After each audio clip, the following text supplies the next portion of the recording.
There's currently no vaccine provided by the United States to require protect yourself at night from coronavirus.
Bali, the crown jewel of Indonesia's tourism and one of the world's top tourist destinations. But today, the usually bustling island is eerily quiet. Thousands of people working in the tourism industry have lost their jobs. Built in 1962, Tanjung Sari Hotel is one of the oldest hotels on the island. With no tourists and no revenue since April this year, most of the hotel's 105 staff have been asked to stay at home. Some have been working for the hotel for the last 30 years. Many of the guests come to Tanjung Sari because of the staff. Between the guests and the staff, they have an emotional connection. One of the guests sent me email and they're willing to give about $10,000 to the staff. Because of the staff is our key assets and we are not going to let them also die basically. We keep even the contracted employees. Sebenarnya khawatir ini sangat khawatir sekali saya masalah pandemi ini. Karena dulu waktu Gunung Agung sama Bom Bali itu tamunya wisatawan masih bisa berkunjung ke sini. Tidak kayak sekarang, kalau sekarang terbilang di hotel itu kan belum buka. Ni Wayan Swanadini supplies vegetables, fruits and spices to a number of hotels and restaurants in Bali. Now, her gardens and farms are empty because there are practically no more fresh orders for her produce. 0% di hotel. Udah 0% kita sudah tidak bisa mensuplai ke hotel itu. Jadinya untuk kedepannya ini saya juga masih bingung yang akan saya tanam apa. Apakah hotelnya itu kapan akan buka, kapan wisatawannya bisa berkunjung, kita juga masih bingung mau ngapain gitu. Once considered a pioneer of tourism in Bali, Niwayan Murni opened the first restaurant in Bali's cultural center of Ubud in 1974. All my small business closed, like restaurant, the shop, the spa, the small hotel is closed. I am thinking what can we do to survive with our staff and my big family. And we try to do online shop, many other things. I have no idea. That's what the big worry, because we don't know when we going to be able open. Sekarang memang cuma orang lah biasa. Kalau dulu sebelum PKP dan memang ramai orang lah lancung dari luar negara pun selalu di sini. Tapi kalau masa sekarang macam mulai mau lockdown dia kurang orang. Even if the country's COVID-19 cases are back to a single digit, tourists will wait and see for another month to make sure it's safe to travel again. Malaysian Association of Tour and Travel Agents President Datuk Tan Kok Liang said if cases start to spike, a lockdown is needed for authorities to carry out sanitization work.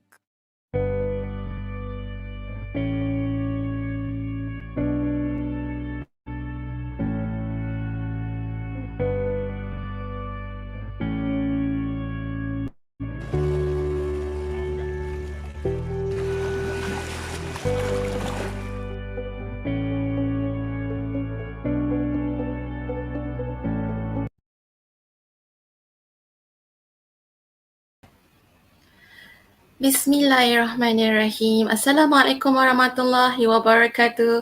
And good morning to everyone. Welcome to Tourism Webinar, Tourism Student Survival Kit Post COVID-19. I am Akmal Nadira, your moderator for today. How's everyone? I hope you are all in good condition wherever you are. Whatever you're doing right now, I hope you are doing well. Before we start, let's begin our session today with the recitation of Kitab Al-Fatihah.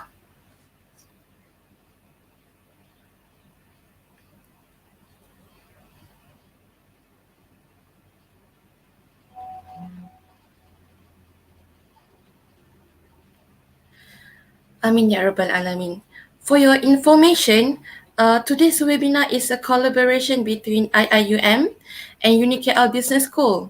So to honor our collaboration, let's first sing Leading the Way and Nakoda Kemajuan.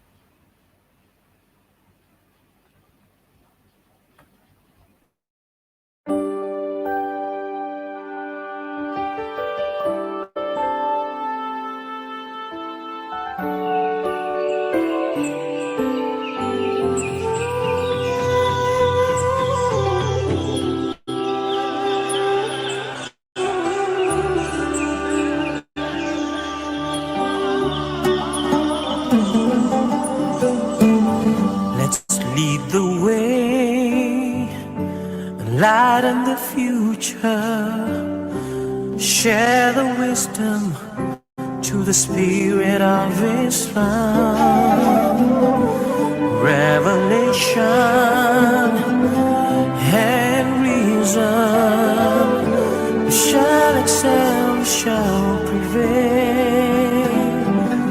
Merging faith and knowledge, the Khalifa, we will fulfill the amanah. Together we make the world a better place forever. Expand the culture of Iqra. IUM is to realize the meaning of Ramadan el-Amin. Together we make the world a better place forever. Expand the culture of Iqra. IUM is to realize the meaning of mercy to all the worlds for mankind.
Alhamdulillah, I can feel the vibe is very energetic. So for today, our agenda, we will discuss about how to survive in this industry, especially for tourism students post COVID-19. Since COVID-19 hit us last year, our industry the most affected ones, right? So we have three dedicated speakers for today. Dr. Sharina Osman from UniKL Business School, Dr. Nur Hidayah Abdurrahman from IIUM, Pago Campus, and Brother Muhammad Nur Hafifi from CCSC IIUM. Today's webinar is very meaningful for me. I think my colleague agree with this because we are currently in fourth year degree and just thinking about what's next for our future in this industry is quite worrisome. So, are you ready, guys? Let me introduce our first speaker, Dr. Sharina Osman. She's one of the UniKL lecturer, graduated in PhD in Management from University of Exeter, United Kingdom. One of her area of interest in tourism is tourism destination and attraction image and branding, sustainable tourism development, community participation in tourism, digital platform in tourism, tourism marketing. And not to forget, she's one of the speaker for the second international conference of social science on tourism strategy in new normal era organized by Universitas Warmadewa Bali, Indonesia in December 2020. So, ladies and gentlemen, please welcome Dr. Sharina Osman.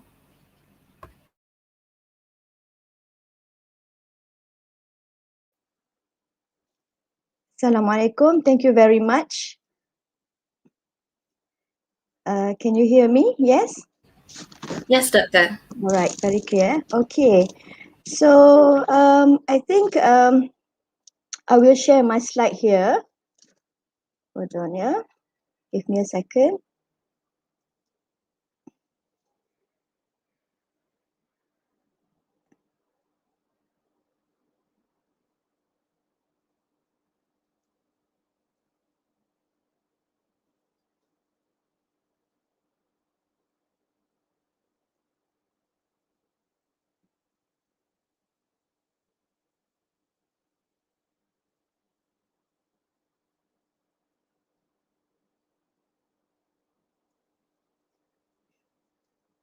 Can you see my slide?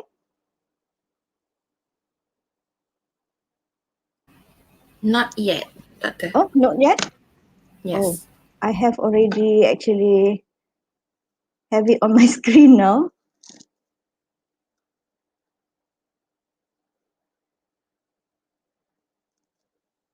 Now, yes, no? No. No. Okay.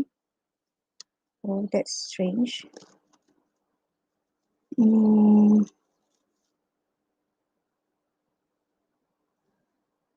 Okay. What about now? Yes? Still no. Still no.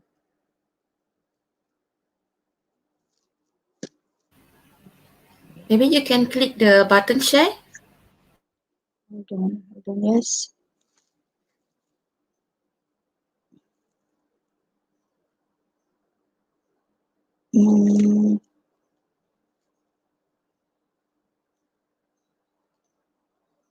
Actually, I have already clicked the button share. Okay, but it shows here StreamYard is sharing your screen and audio. Oh yeah, I can see your screen now. Maybe you can share the slide. Okay, nampak Yes, dah. all right. Yes. Okay, very good.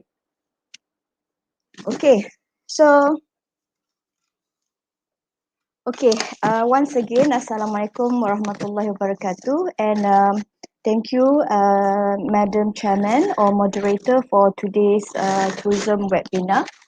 All right, so I've given the topic, if you can see here, stimulating students' awareness on new sets of skills. So I'm sure most of the students, especially in university or higher education, okay, in particularly UIM and even UniKL, we are trying very hard to equip our students with the necessary skills in order for them to be successful in when they enter the labor market, right? So today, I'm not going to touch on any theory or concept in my presentation, and what I will focus on is the reality or the what graduate needs to equip themselves in order to survive in the labor market, especially in this challenging era or in this challenging situation. Okay, we are facing, well, everyone knows that we are facing COVID-19 cases globally, which day by day is continuing to increase, and that make most of the country close their border for any international travel, or even to some cases the domestic traveling, right? So it has restricted tourism activities and affected the industry very much, right? So by the way, my name is Sharina Usman. Okay, I'm the head of section in tourism for University Kuala Lumpur Business School. And okay, so my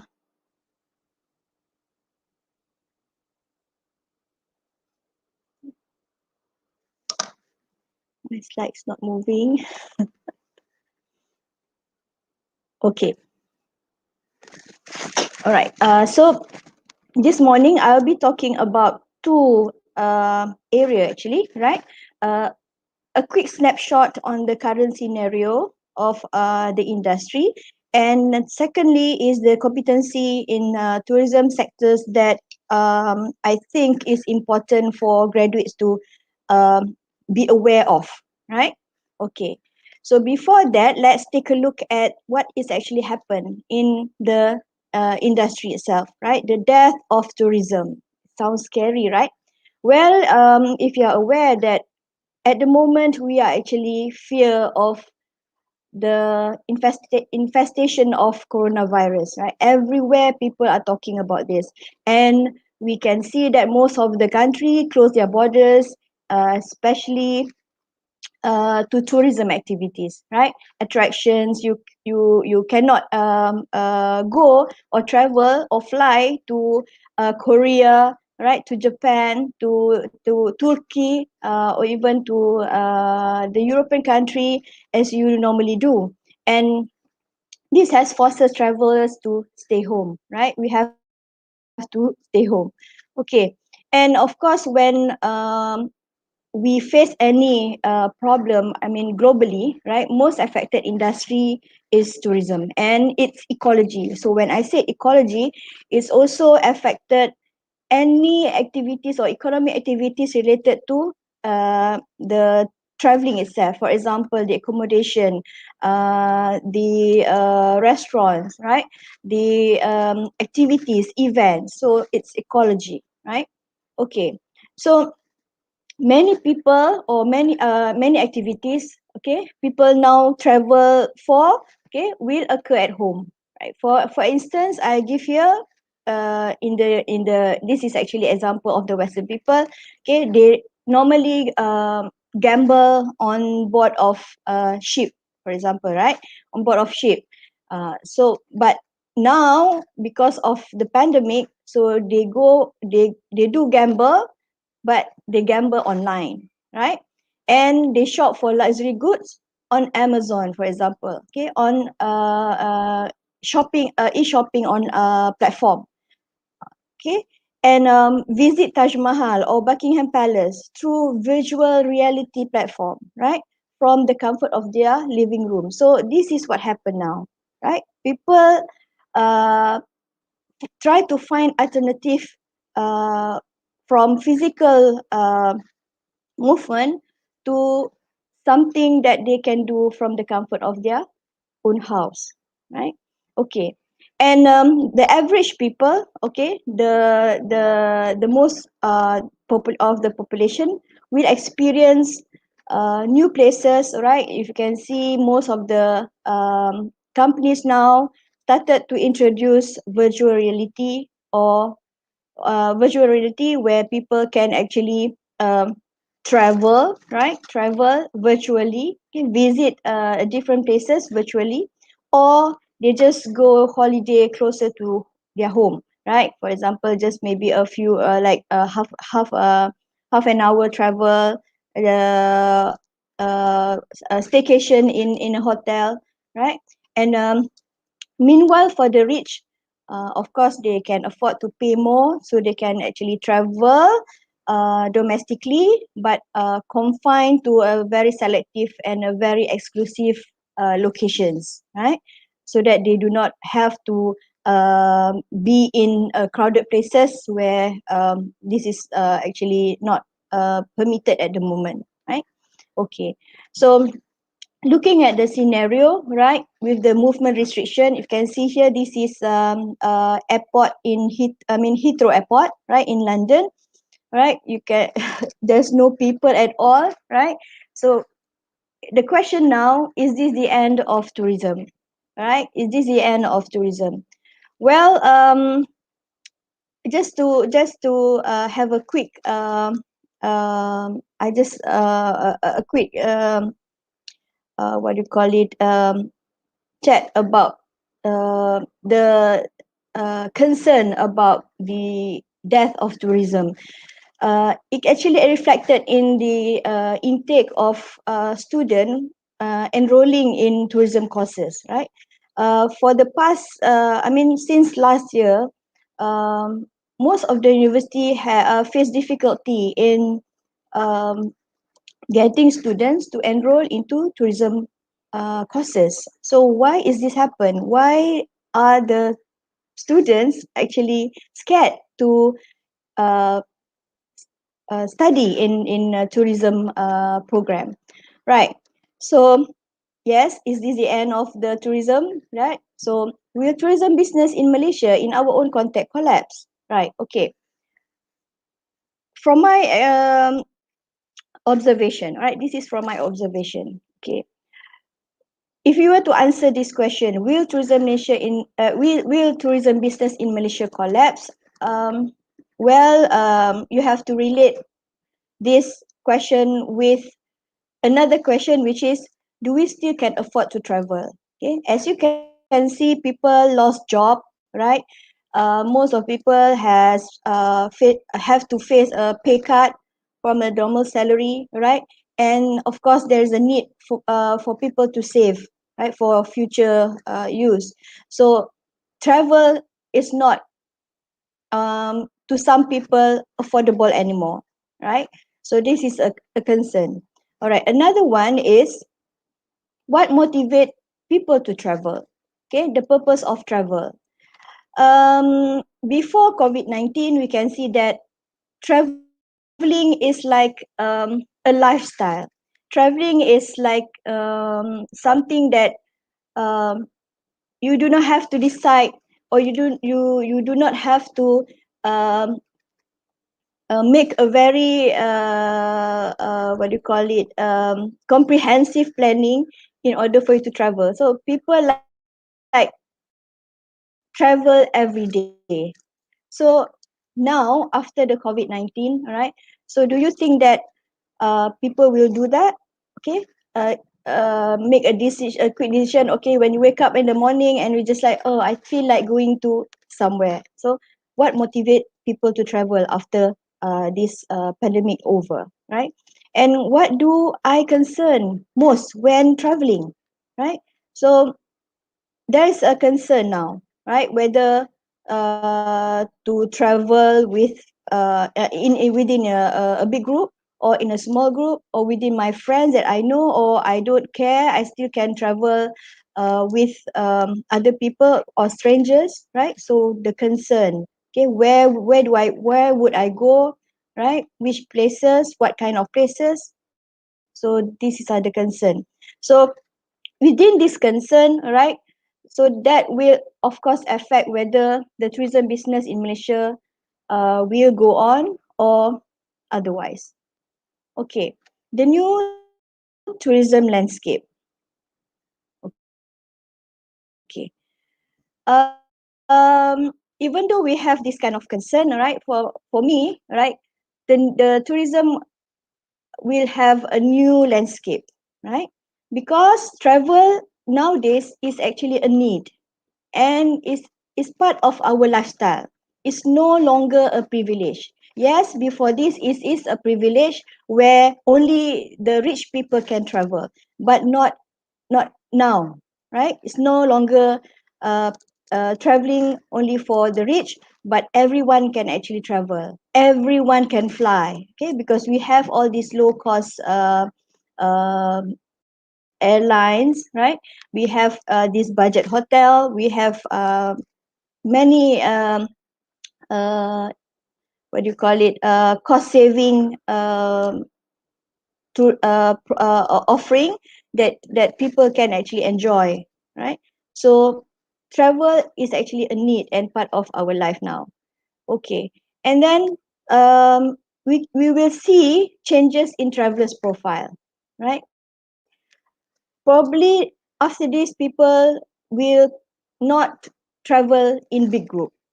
Okay, uh, even now you can see that people start to you know go to places individually or in a smaller group or within their family members, right? So changes in travelers profile. And the other one is changes in tourism offering. So therefore tour operators or business people who are involved in tourism business have to change their packages, right? In terms of how they offer the accommodations, transportation, right? The destination and attraction. Okay. And rebranding the image. Okay, because nowadays people are concerned about safety and cleanliness. So for them to attract people to come to their places, so they have to rebrand the image. They have to change. Uh, Probably they have to put more emphasis on safety and cleanliness, on SOP, for example. Okay, the measures that they take in order to make sure to ensure that all their customers are safe whenever they at their um, uh, places. Okay, marketing tourism product. Okay, then in terms of marketing tourism product, so people need to leverage on technology and digitalizations. So these are the new tourism landscape. This is like um, the area that we have to consider, okay, when we involve or uh, uh, uh, uh, when we involve in tourism activities after or even now during this pandemic. Okay. So back to my topic here is actually mainly focusing on the competency set, right? Okay. As a tourism graduates, okay, I'm sure you know what does it mean by competency, right? All right. So in short, right, competency is basically comprises of three areas. Okay, the skill, the knowledge, and the attitude.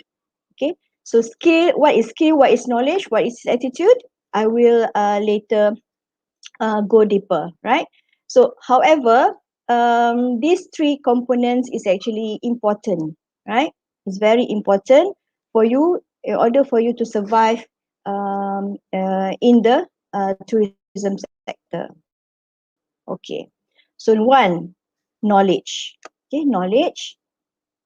Okay, so in terms of knowledge, what is considered as knowledge? First is about your basic formal degree. It's either your diploma or your degree in whatever tourism specialization.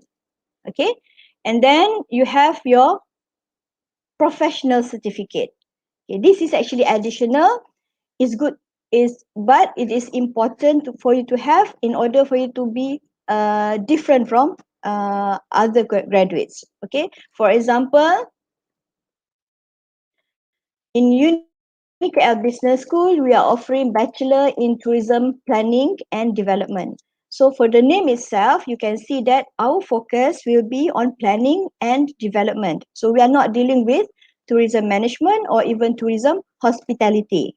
Okay, but in our syllabus, we will also touch in terms of tourism business and marketing, which we think that is very important, right? So within this specialization, which is planning and development, so students are um, um,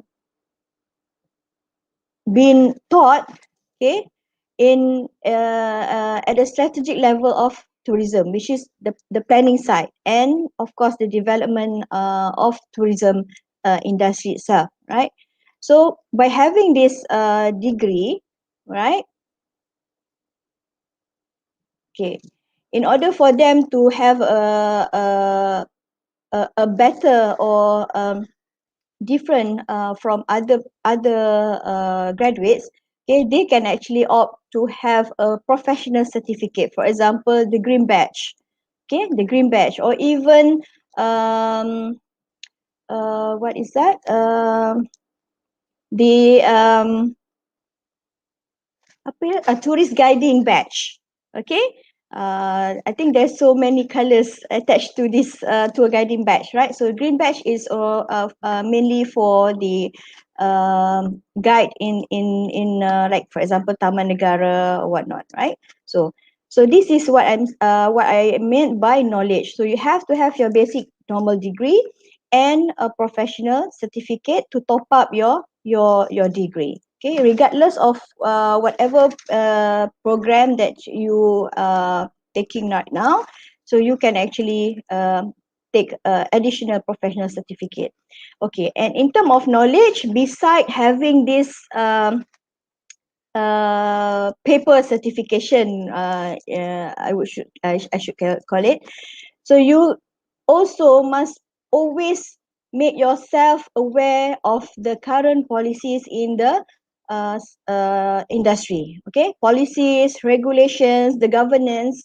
Okay, uh, don't be surprised. Okay, some of the students don't even know the name of the minister of tourism. Okay, so this should not happen to a tourism, but not least the stakeholders. Okay, you need to know who are the stakeholders within this industry. Okay, the societies, for example. Okay, you know Mata, Mita, Mitra, so many society. The hotel society. There's so many society. So you must know them. Okay, the regulators, right? So this is about the knowledge. Okay, basic formal degree, professional certificate is an advantage. Policy, regulation, and governance is a must, and stakeholders. Okay, the awareness of who the stakeholders are within the organization. Okay, next is the skill. All right. So when you talk about skills, okay, you can actually talk about any skill, generic skill, right? But for tourism graduates, okay, you have to be technology savvy. I think I'm not worried about this part because nowadays, especially the millennial and the latest generation, they are very technology savvy, right? So make sure you are aware of the latest development of applications, right? If better that you can also have certificate, different certification from all these technology apps or platform. Okay, go to courses that offer certification. All right. And then, okay, next is creativity and innovation. Okay, you know that in tourism, we are handling intangible product. Okay, so what makes our product different from other people? So you have to be creative and innovative in developing your own product, okay, tourism product. Next is complex problem solving. Okay, I purposely put it complex, right? Because again, tourism product, we are dealing with people imagination. Okay, it's more on experience rather than a tangible product that they can actually touch. Okay, we are talking about dealing with people's dream.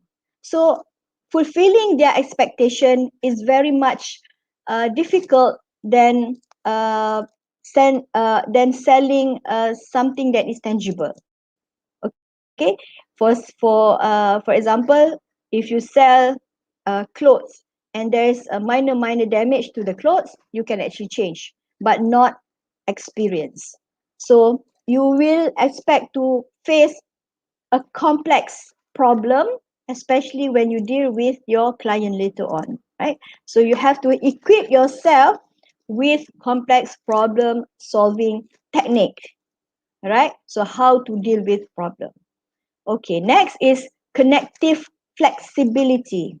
Even though I'm sure whoever graduated from any colleges or even a high education institution, you have this cognitive ability. Okay, even to extend high cognitive ability, but you have to be flexible. Okay, you cannot be so rigid. So orang kata apa ya? Always go by the book, right? So you have to be flexible, right? Because you have to tackle complex problem solving, right? So this is a skill where you have to learn and you have to practice. So skill is where you have to learn, acquire, and you have to practice. Okay. Next is communication. Communication is the mother of any sector actually, right? Because communication is your day-to-day interaction with people. It's not only your customer, but also your colleague, okay, your peers, your bosses, all right, stakeholders.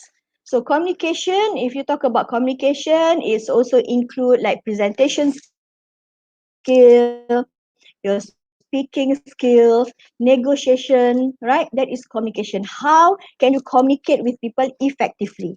All right, and besides communication, all right, research skill is also important, right? I think it should be stressed even when you are still in your colleges, right? Because this skill is always lacking. Okay, from my observation, in fact, before this, I was in human resource sector. So when we interview graduates, okay, one of the area that graduate lack of is research skill, right? Research skill. They do not know how to conduct even a simple research. Okay, what more to analyze data using all these SPSS or Smart PLS, even AMOS, right? So research skill is also important, right? Because when you join any companies, okay, you might be asked to, for example, conduct research on market, for example, on customer satisfaction, on feasible studies to establish an attraction, okay, at a certain particular site. So these are skills that you need to have, right? Research skills. And another one for me, especially in tourism industry, because you know that you will be dealing with a different type of people, different nationality, different background. So it's a plus point if you can master more than one language. Okay, especially English. English is a must, and you, of course, you well versed in Bahasa Melayu, all right? And if you have other different languages, that will be a plus point. Okay, So these are the main important skills, especially for tourism graduates, right? Technology savvy, creativity and innovation, complex problem solving, cognitive flexibility, communication, research, and language. Okay, the last component is attitude. Okay, I think most of people don't really bother about attitude. But in tourism and hospitality industry in particular, attitude is very, very critical for you to observe, right? Why? Because you will affect, okay, the level of your interaction with your client especially, right? So what includes in attitude? First is customer service orientation. Okay, customer service is not only for those involved in hospitality, right? But customer service orientation is important to everyone. Okay, when I say orientation means you are always put your customer as priority in your interaction or in your dealing or in serving them. Okay, regardless whatever um, perspective or business that you're dealing with. So customer service orientation is very important. Okay, that includes, okay, your personality, all right, the way you talk to people, all right, whether you can smile or not. Okay, I understand some people, they are very difficult, it's very difficult for them to smile, to even smile. But if you are in this industry, right, smile is number one, important, right? Smile, because with smiling to your customers or even your peers or your colleague, it will give a positive vibes, all right? The people can actually feel comfortable with you. So smile is part of customer service orientation. Okay, unless you have problem with any of your ligament or you know of your face, then that one I cannot people apa tak pernah nolong lah orang kata kan. So customer service orientation. Okay, next is business minded. Right, business minded is where you always think about how to generate more customers, repetition of customers. Okay, it's not only one time serving, but you expect more people to come to you. So how can you actually manage that, right? So this is attitude, right? Okay, next one is cultural sensitivity and awareness. All right, probably this is not being taught in any of your courses, maybe, I don't know, right? But cultural sensitivity and awareness is also is very important attitude. Okay, it's also one of the important attitude because you will be dealing with a different nation, as I said. Okay, a nationality. Okay, different background of people. Okay, different do's and don'ts, right? So you have to be sensitive. Okay, particularly in what you say. Okay, and in how you behave. Okay, in how your body language is, right? So cultural sensitivity and awareness.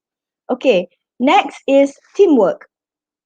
Okay, I did not consider teamwork as a skill. Okay, because teamwork is actually part of your attitude. Whether you want to work in a team or you want to work individually. But in this industry, there's no for you to work individually. You have to work in team. All right, you have to support your team, right? Because um you need each other. Okay, you need other people's specialization, okay, specialty, to form a good customer service environment. Okay, okay, next is networking. Okay, this is one of I think new um it's not skill, attitude. Okay, why I put it as attitude? Because networking is also related to a person's value, right? Whether you like to network with people or not. Some people they are very introvert, some people they are extrovert. Okay, so this will affect the way they network with people, right? But networking is important in this industry. Okay, this is where you get your clients. Okay, for example, when I was in uh, I used to have I used to own a travel agency before, right? So I believe networking is very important, okay, especially for the survival of the organization. Okay, without networking you cannot survive, right? So you have to network with all the stakeholders, all the players in this industry, okay, in the airlines, in the hotel, okay, the hoteliers, the other tour operators, okay, with the accommodation providers, transportation providers. So these are networking is very, very important, right? And next is self-branding and image. I think this is a very this is like very subjective in nature, but is an important attitude that you need to consider, right? Self-branding. Okay. If you are aware, lately you can see that people are try to create brand of themselves. Okay, personal branding or image, especially if you are the business owner. Okay, you might want to open up probably accommodation facilities or even travel agencies. Okay, for this matter, so you have to have your own self-image. Okay, not only your product but also yourself. Okay, because nowadays, again, as I said, is actually related to networking, right? People like to network with others, right? So you have to create your own image or brand, right? Self-branding. Okay. Um, some people they like to create this image through a different platform, right? I think the best example is those are involved in a cosmetic business, right? Um, last time, okay, when I was a kid, right? I can take Olay for example, right? Olay. I'm not sure if you still you know about this brand, okay? Oil of Olay. You don't even know the owner. Okay, you don't even know the owner, who the owner is, right? But nowadays, if you look at most of the brand that that you can find in the market, um, majority of them, you know who the owners are. Okay, for example, we have Simplicity, so you know, oh, this is owned by Siti Nurhaliza. You have this brand, oh, this is known by so and so, right? And when you know when you know the owner, right? If you look at them, right, they are actually trying to create a self branding, self image. Okay, and by doing this, can actually get or gain so many followers. This is the aim of uh, self branding. Okay, and followers can actually become your networking. Okay, your networks that will help to um, support your business. Okay, can you see the relationship? Yeah, the connection. So this is why nowadays people are talking about self branding, and of course it's again related to attitude. If you want to brand yourself in in in in a good um how should I say in a very favorable ways, then you know this is what you have to do. Okay, this is you have to do. But otherwise, it can also give you a different image of yourself. Okay, because people, when people start to follow you, then they will support you based on what you show to them. Okay, the image. Okay, sometimes it can be not about the product, but it's the image or the personal branding of the owner of the product, right? That's why I said this is also related to attitude. Okay, so as a conclusion, right? Um, I personally would say that tourism industry will rebound. Okay, will flourish um, uh, probably in 1 to 2 years time.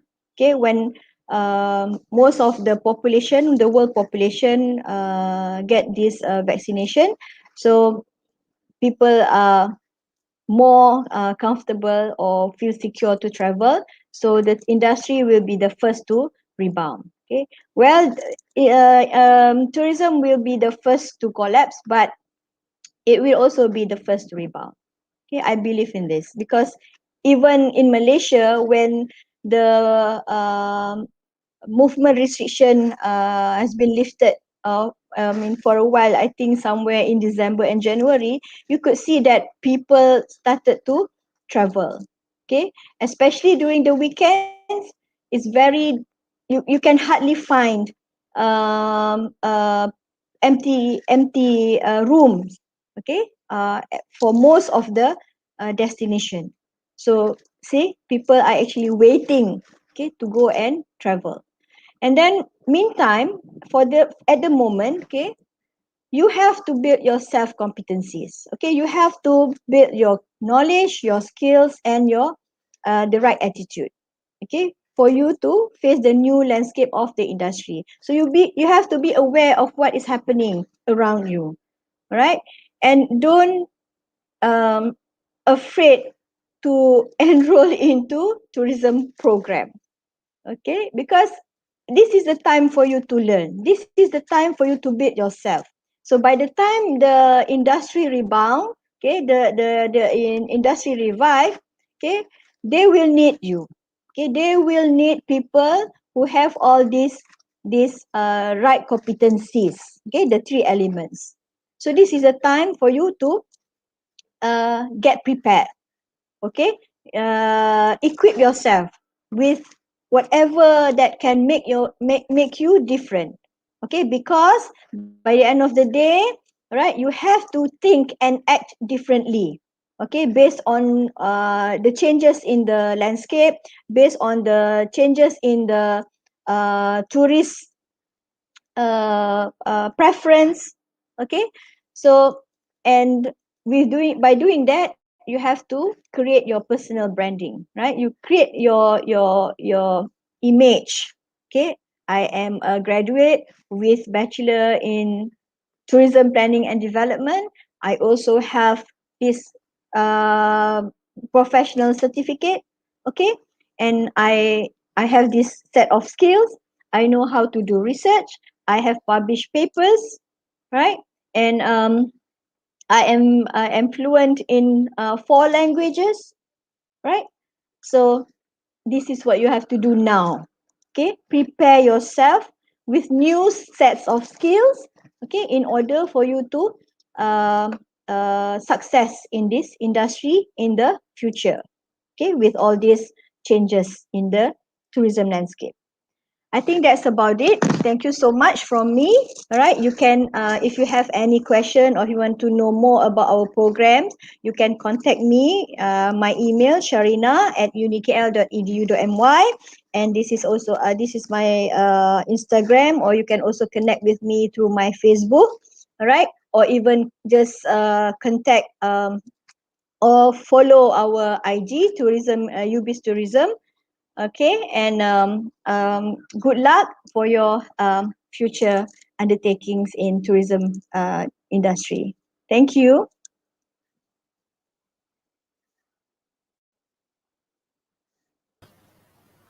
Thank you so much, Dr. Sharina, for the sweet sharing. I hope you all enjoyed this amazing presentation. I really like the part where Dr. Sharina highlight about the competency set, which are knowledge, skills, and attitude, which is very important in order to survive in tourism sector, especially for tourism graduates. Right? So for all participants, if you have question to ask to our speaker, we will have a Q&A session at the end of this webinar. Right? So let's moving on to our next speaker. She's one of the IIUM Pago lecturer, and she also works with so many flagship programs such as river-based tourism in Muar, Taman Sensory Berunsurkan Therapeutik at UTM Equine Park, Skudai Johor, Wind Flows Visualization and Transient Response, a tribute to river reserve vegetation structure, and she also has been in numerous conferences such as 4th International Seminar on Tourism 2020, Penang International Innovation and Design 2019, First International Conference on Humanities, Entrepreneurship and Society, and also others. There's a lot. When we're talking about the recognitions that she had before, the newest one is she received silver medal in Invention, Innovation and Design Exposition 2020 from UITM. Ladies and gentlemen, please welcome Dr. Nur Hidayah Abdul Rahman. Okay. Assalamualaikum warahmatullahi wabarakatuh. So I think thank you TPHM committee and also TPHM meets the KLMSS from TPHM and also UBISTOURISM in UniKL for inviting me. So basically, can you start to share my slide?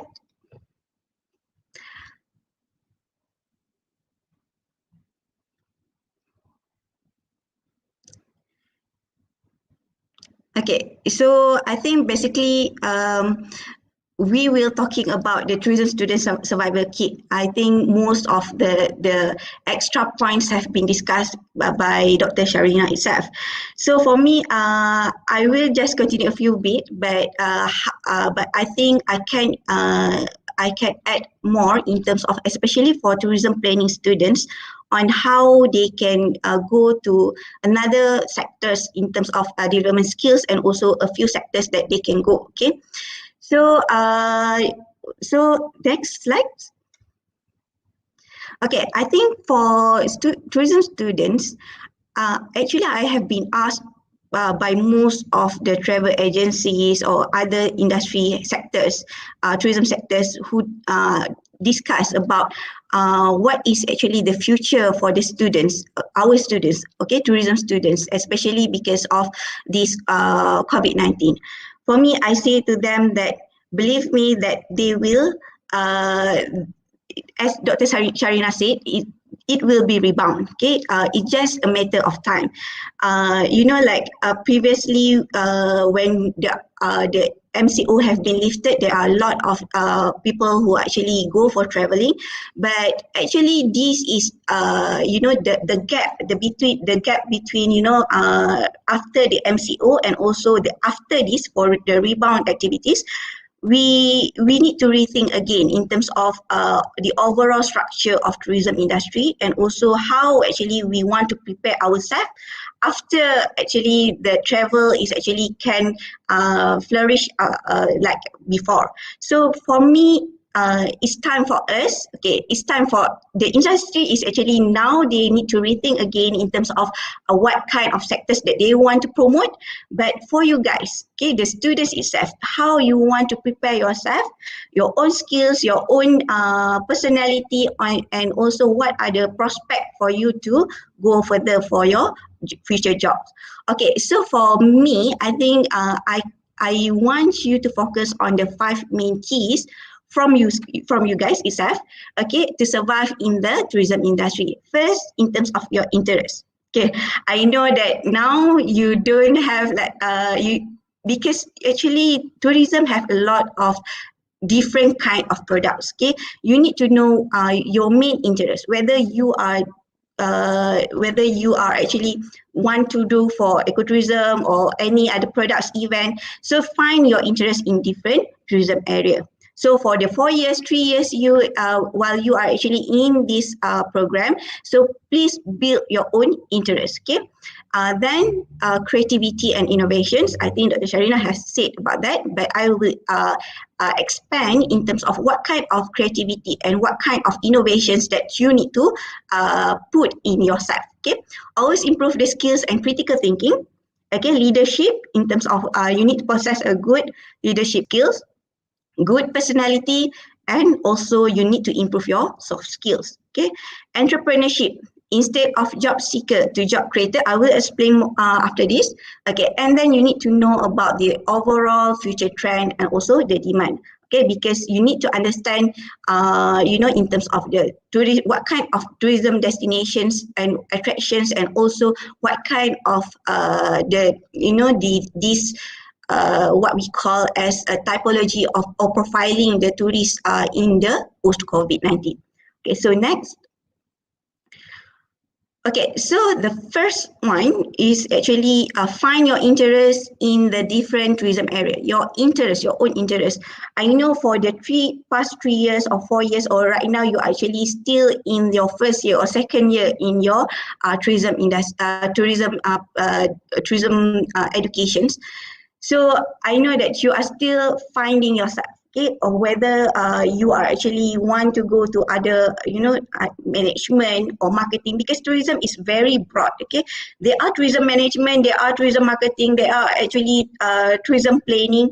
So even you are actually in this bachelor in tourism planning, and even for IIUM and also UniKL, I believe that you have your own interest. Whether you, because we offer, in terms of subjects for marketing, subjects for management, and some are really eager to know in terms of planning. So we actually, in terms of your own education during for the past 3 or 4 years, actually you can build your own interest. Whether you focus on what we call as this management, okay, you want to focus on marketing or planning. So this is the time for you to find your own interest. Okay, and even the tourism destination itself, we can see we have lots of products. Okay, for my students, I know that some are really good in terms of planning, and even during the internship, the best part in IIUM is actually the previous cohort. We have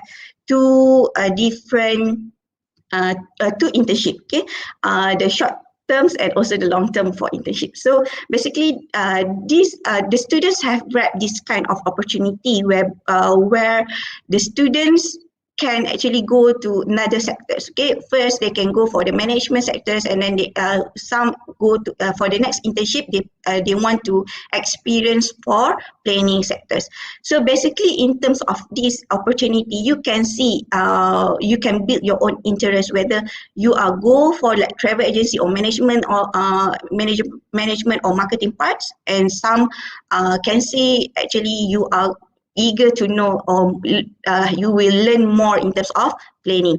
So like some of the students go to with perhilitan, forestry, in terms of doing the action plan, and some are going to majlis perbandar and the local authority to plan in terms of the events, in terms of the how they want to do the action plan for the tourism products. So for me, I think it depends on your interest. Okay, if you go for culture tourism, for me, I'm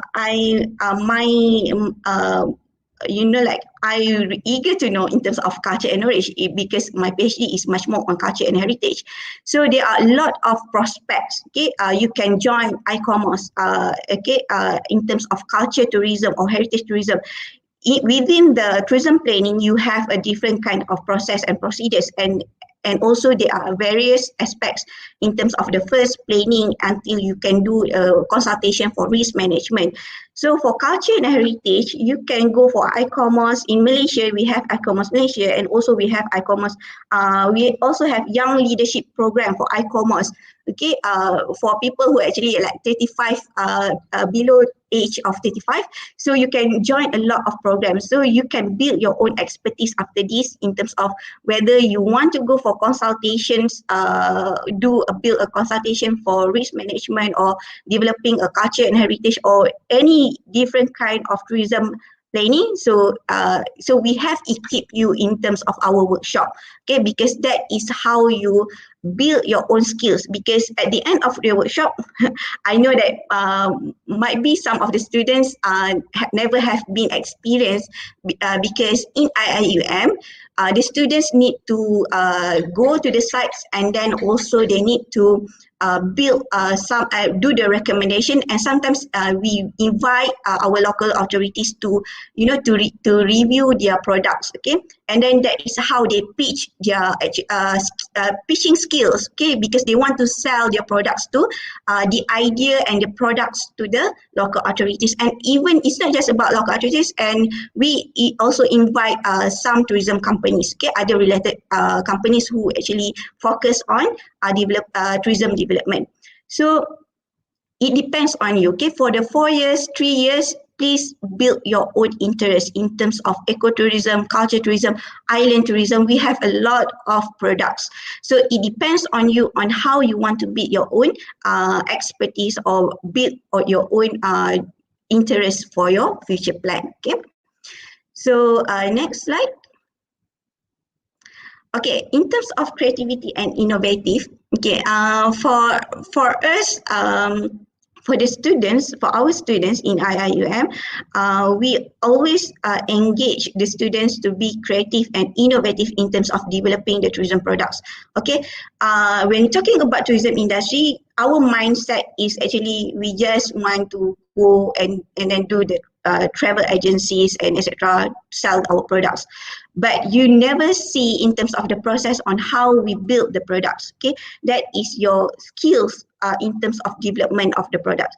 So when talking about the skills for development of product, actually is about your creativity. Okay, I always say to the students that creativity is not something that people can actually steal from you, because creativity is in you, okay, because you can have a different kind of idea, but in terms of how you want to execute is actually based on your own idea, based on how you want to, because you have learned action plan, okay, so you have the idea, you have the objective, and you have the goals of the development and how you want to create the actions. So these process is actually about your own creativity, okay, and also innovations in terms of we have lots of products.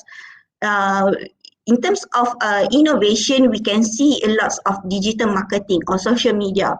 Okay, even says that you are going to develop of digital marketing or social media, you can't simply says that, okay, we want to build these apps, okay, but the process and procedure is about your skills, about your creativity on how you want to put the exact data, the exact component, the exact attractions, and what are the things that you want to add on to your apps, okay.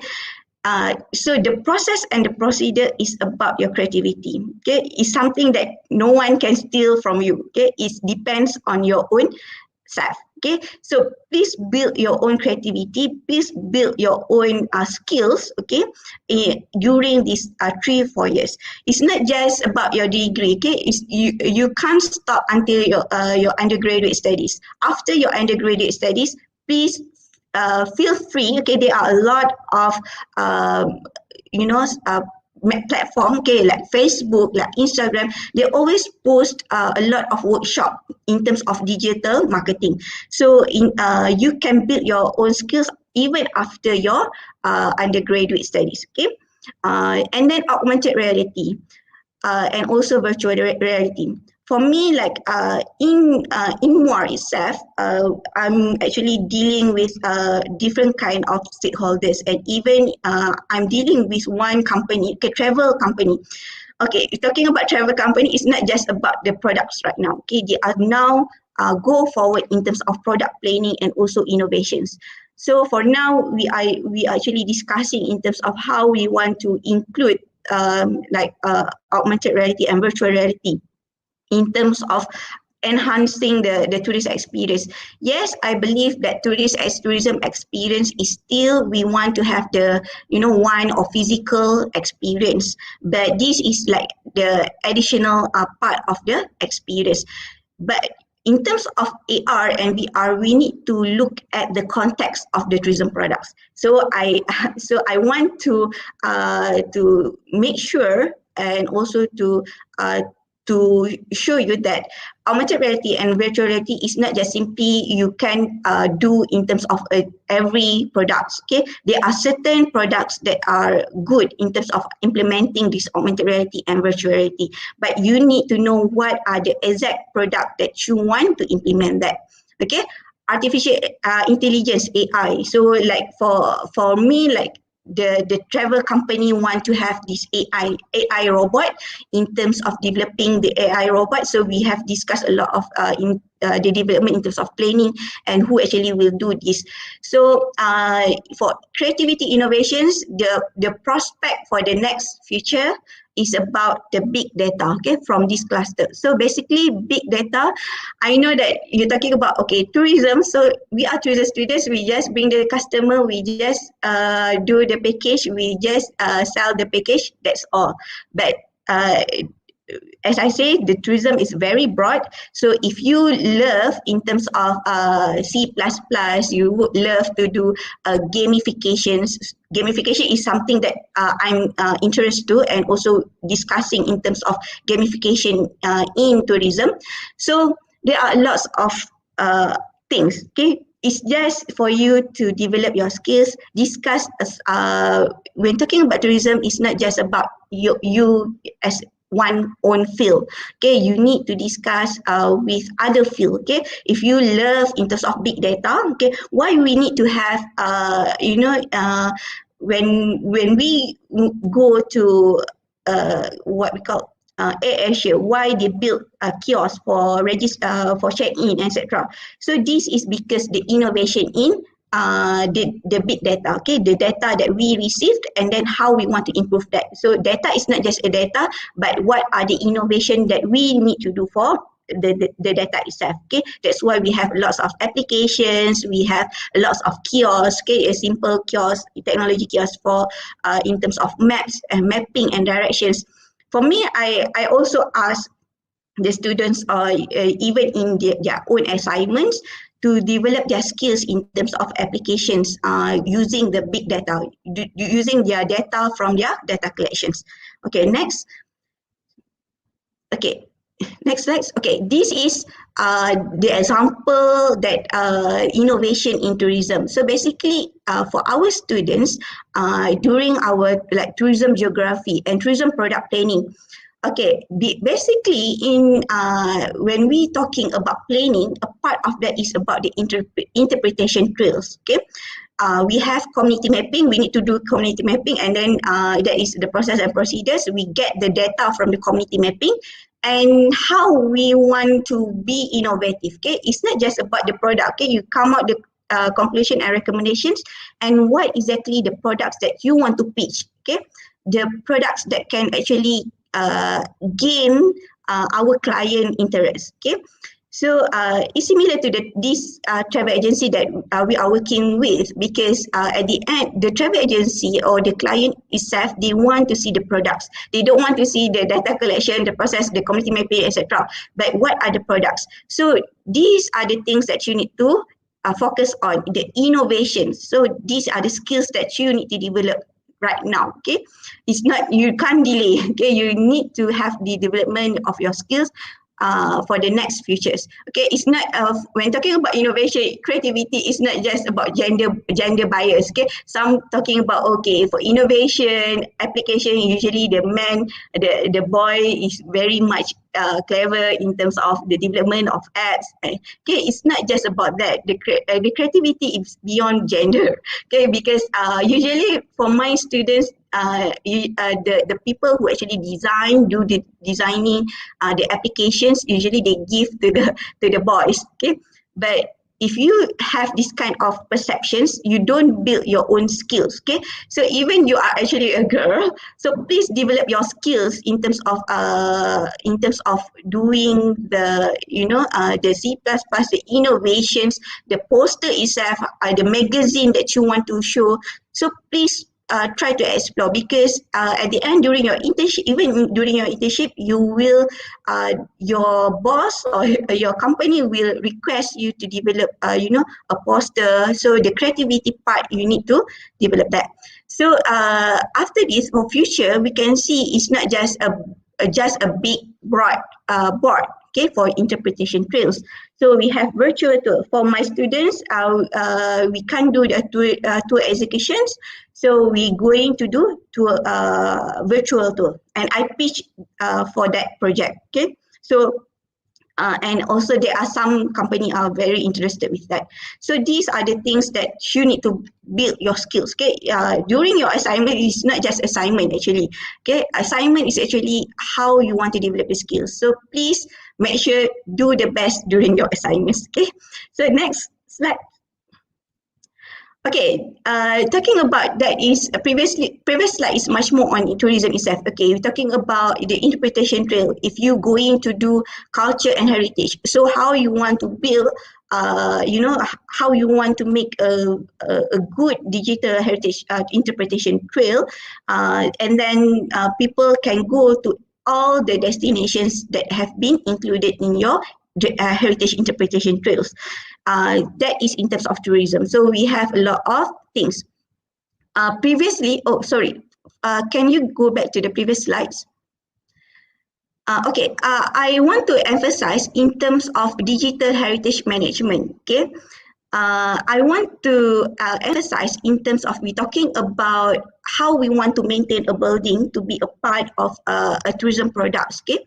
So it's not just about you go assessing the buildings, okay, what are the impact, what are the etc. But innovations of how you want to maintain it, because when talking about maintaining that, we can see the overseas, okay, they use a digital heritage management in terms of their in terms of visualizing the 3Ds and the components of each of the artifacts, and even a single artifacts, the bowls itself, and also the buildings in terms of sustainable tourism. Okay, that is a part of that. So if you, after this, like you love doing culture tourism, and then you want to make sure in terms of to integrate with your skills in digital, so you can go for this kind of jobs, okay?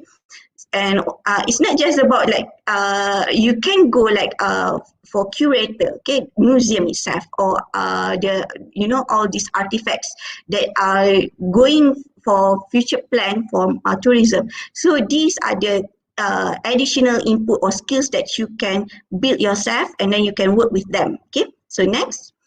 Okay, it's not just about tourism, the hospitality itself. Okay, talking about marketing, you're talking about, this is one of the show, one of the example. Actually, you can go to this YouTube, okay, in terms of how Hilton and IBM. So actually, I'm talking with my friends in terms of gamification using IBM. So these are the products, parts of products that we can build on, okay, the future products in terms of hospitality. Okay, so right now, because of COVID-19, so they want to decrease the engagement with one-to-one or physical engagement. So they do some innovation in terms of AI, okay, or artificial intelligence. So like what we are going to do, like working on with one travel agency, they also want to have this AI. So as a part of the office, tourism officer. Okay, so and then develop your skill, the Photoshops. Okay, you think that, oh, why we need to learn Photoshops? Why we need to learn other GIS? Okay, for tourism planning especially, or even tourism students, you need to develop your skills in creativity software. Okay, Photoshops, Adobe Illustrator, all those single things you need to familiar with. Okay, it's not just about when you're developing and then you want to do the poster and then you do the presentation. It's not just about that, but at the end of the day, like you might be your client or your boss or your company request for you to do a poster, to do a magazine, to do a brochure. Okay, it's not just like a simple brochure, a brochure book. So you need to develop your skills. That's why, as I mentioned earlier, some like the creative part usually they give to the boys, okay, but and then the reports they usually the girls will do the reports. But basically it's not just about that. You need to have this competency doing the report and also your creativity, because your boss will request this definitely, okay, to market your products, okay. And do AI, okay, so the website, develop website and apps. And also the the videography or the things for your what we call as the promotional parts. I'm not sure. I believe that this is young students. I know that some of you know about this. Imagine your Korea, how the advertising, okay, advertising by Korea. I think Korea is very creative in terms of how they want to maintain the engagement with with other parts of tourists. So they know that, okay, once we don't have this COVID, okay, a lot of people want to come to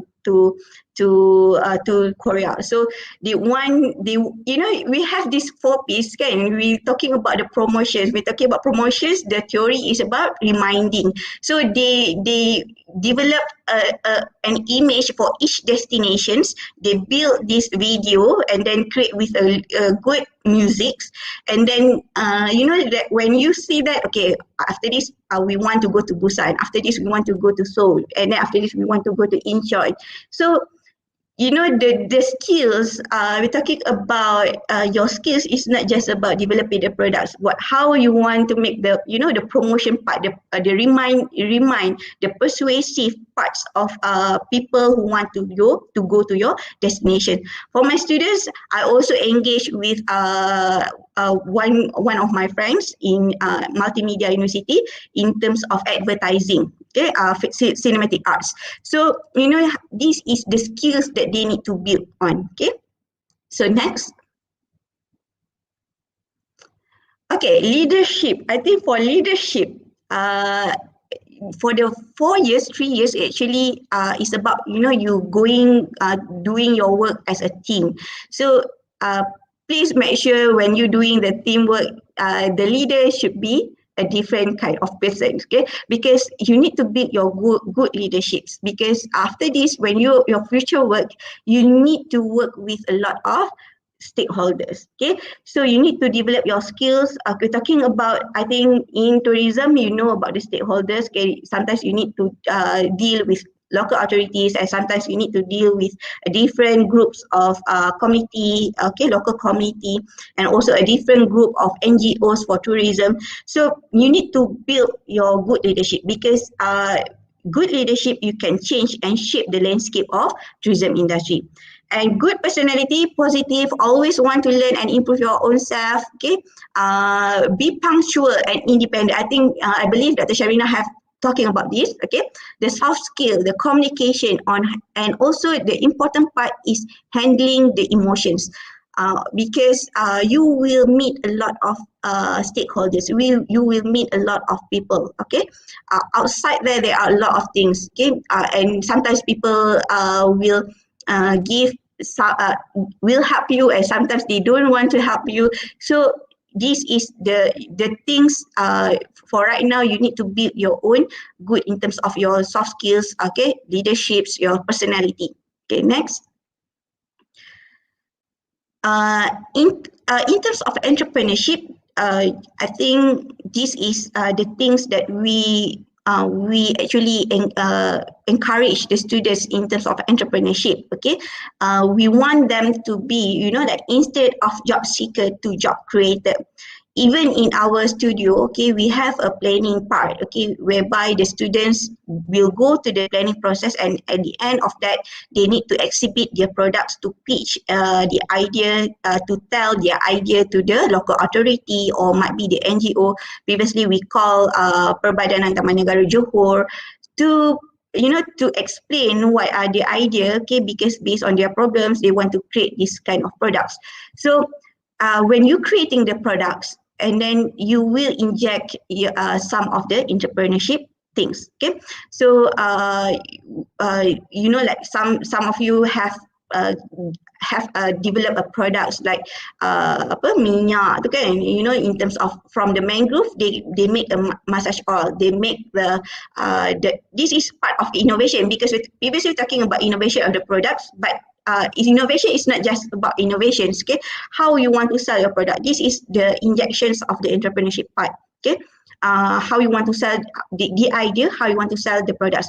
You build an apps, but then is it just stop there? You need to pitch, you need to make sure that your idea is being seen by others and being used by the community. Okay, so this is where you actually a job creator. Okay, when you previously the students have built, from the mangrove tree, they build flour. They create flour innovation from the products, flour and also massage oil.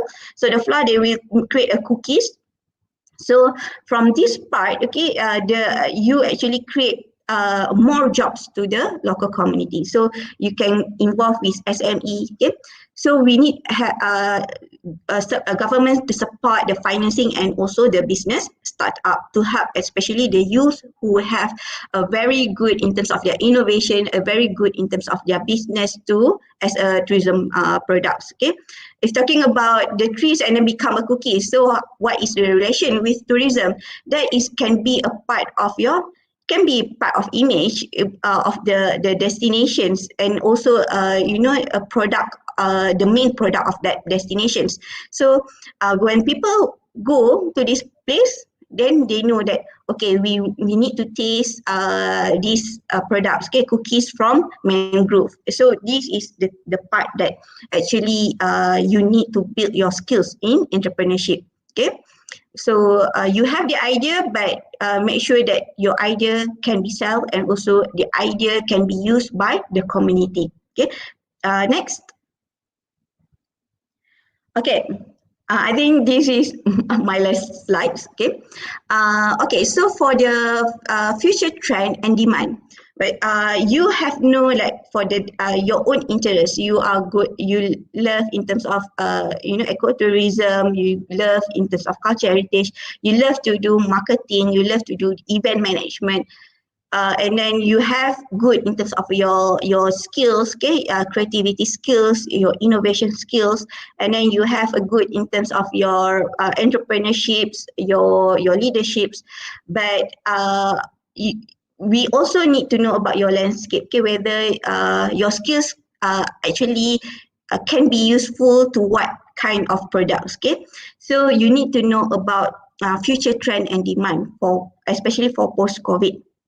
Okay, I just want to emphasize in terms of like future trend of tourism activities and destinations.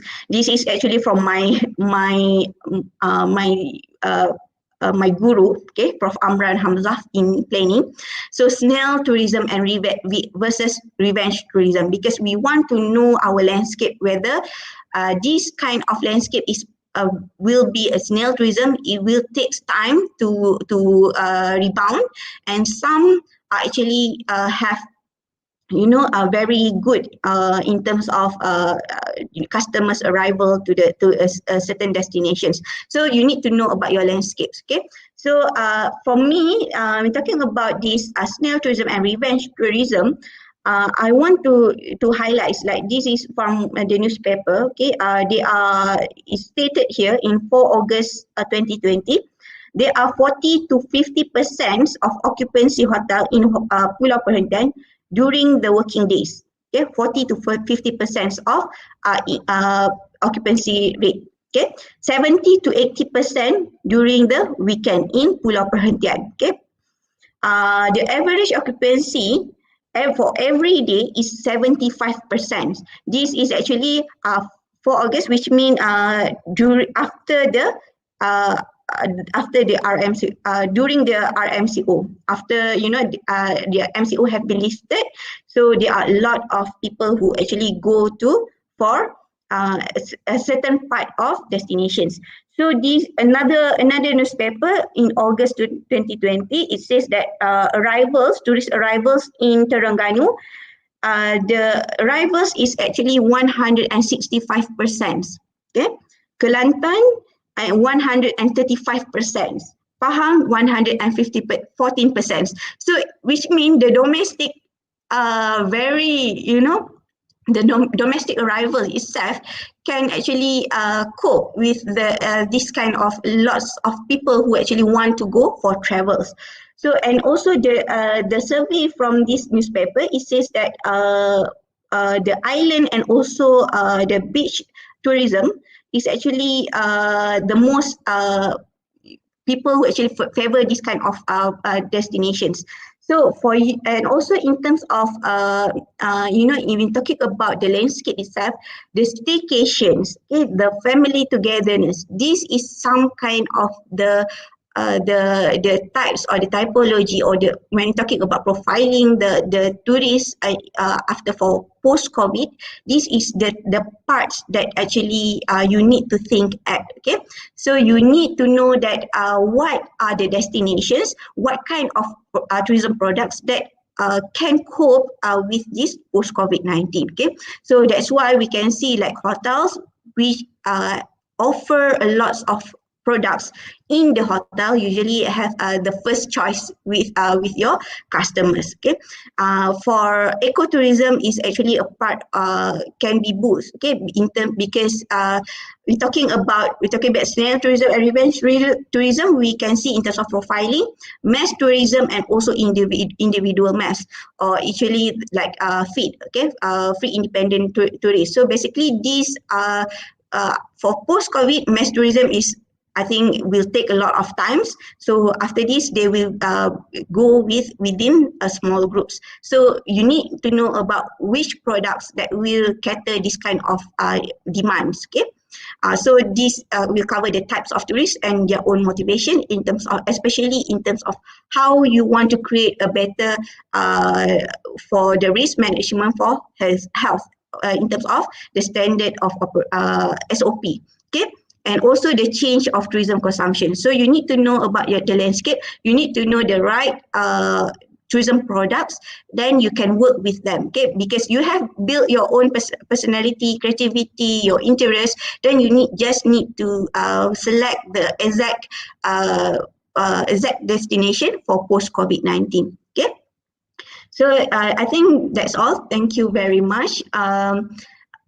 Thank you very much. I'm just end this talk for today. Thank you. Thank you so much, Dr. Nurhidayah, for a meaningful presentation. I like the part where creativity and innovation, skills like that, big data is a need nowadays due to the new norm. Even if it is not because of the new norm, innovation is what every people are looking for, because we want something to easier the work, right? So be creative, people. That's what makes you different. And this is a gentle reminder to all participants. Please fill in attendance form provided by our community. And to all our participants and speakers, we will have a short break before we go to our next speaker. Go get some fresh air, stretching your body. We'll be right back.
Assalamualaikum warahmatullahi wabarakatuh. Welcome back, people. Salam 19 Ramadan. Alhamdulillah, we are on board on to the last 10 nights of Ramadan. Lailatul Qadar hunting mood on. Though we are fasting, today nothing can stop us from being energetic and getting knowledge from our speakers. So before we continue, this is gentle reminder to all participants. Kindly please fill in the attendance form provided by our committee. All right. Moving on to our next speaker. He works as Psychology Officer Career and Talent Development, Counseling and Career Services Center at IIM. He specializes in leadership, motivation, team building, and practice of establishing excellent work culture and emotional control.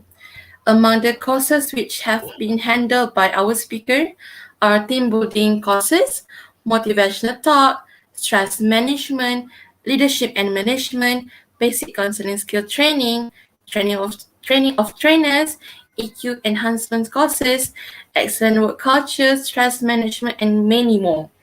He adhering to the principle we should know something about everything, but not everything about something. Interesting. And like to test himself with tasks that challenge the mind and strengthen self-identity. Ladies and gentlemen, please welcome Brady Muhammad Nur Hafifi. All right, Bismillahirrahmanirrahim. Can you hear me clearly? Is it? Assalamualaikum. Can you hear me clearly?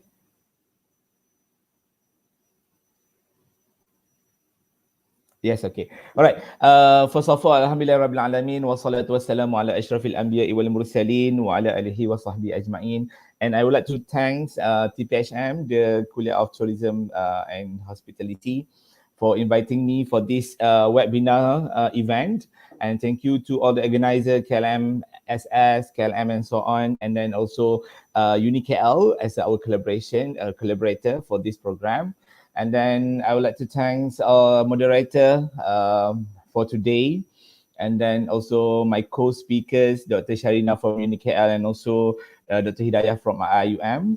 And I do believe that when we talk about these issues, both of these speakers already touched about the current issues of the tourism students, what is the prospect, and then what is you need to do, and then what you need to improve yourself to face the reality of work after the post-COVID. All right, so it just like can I know how many of us are live today?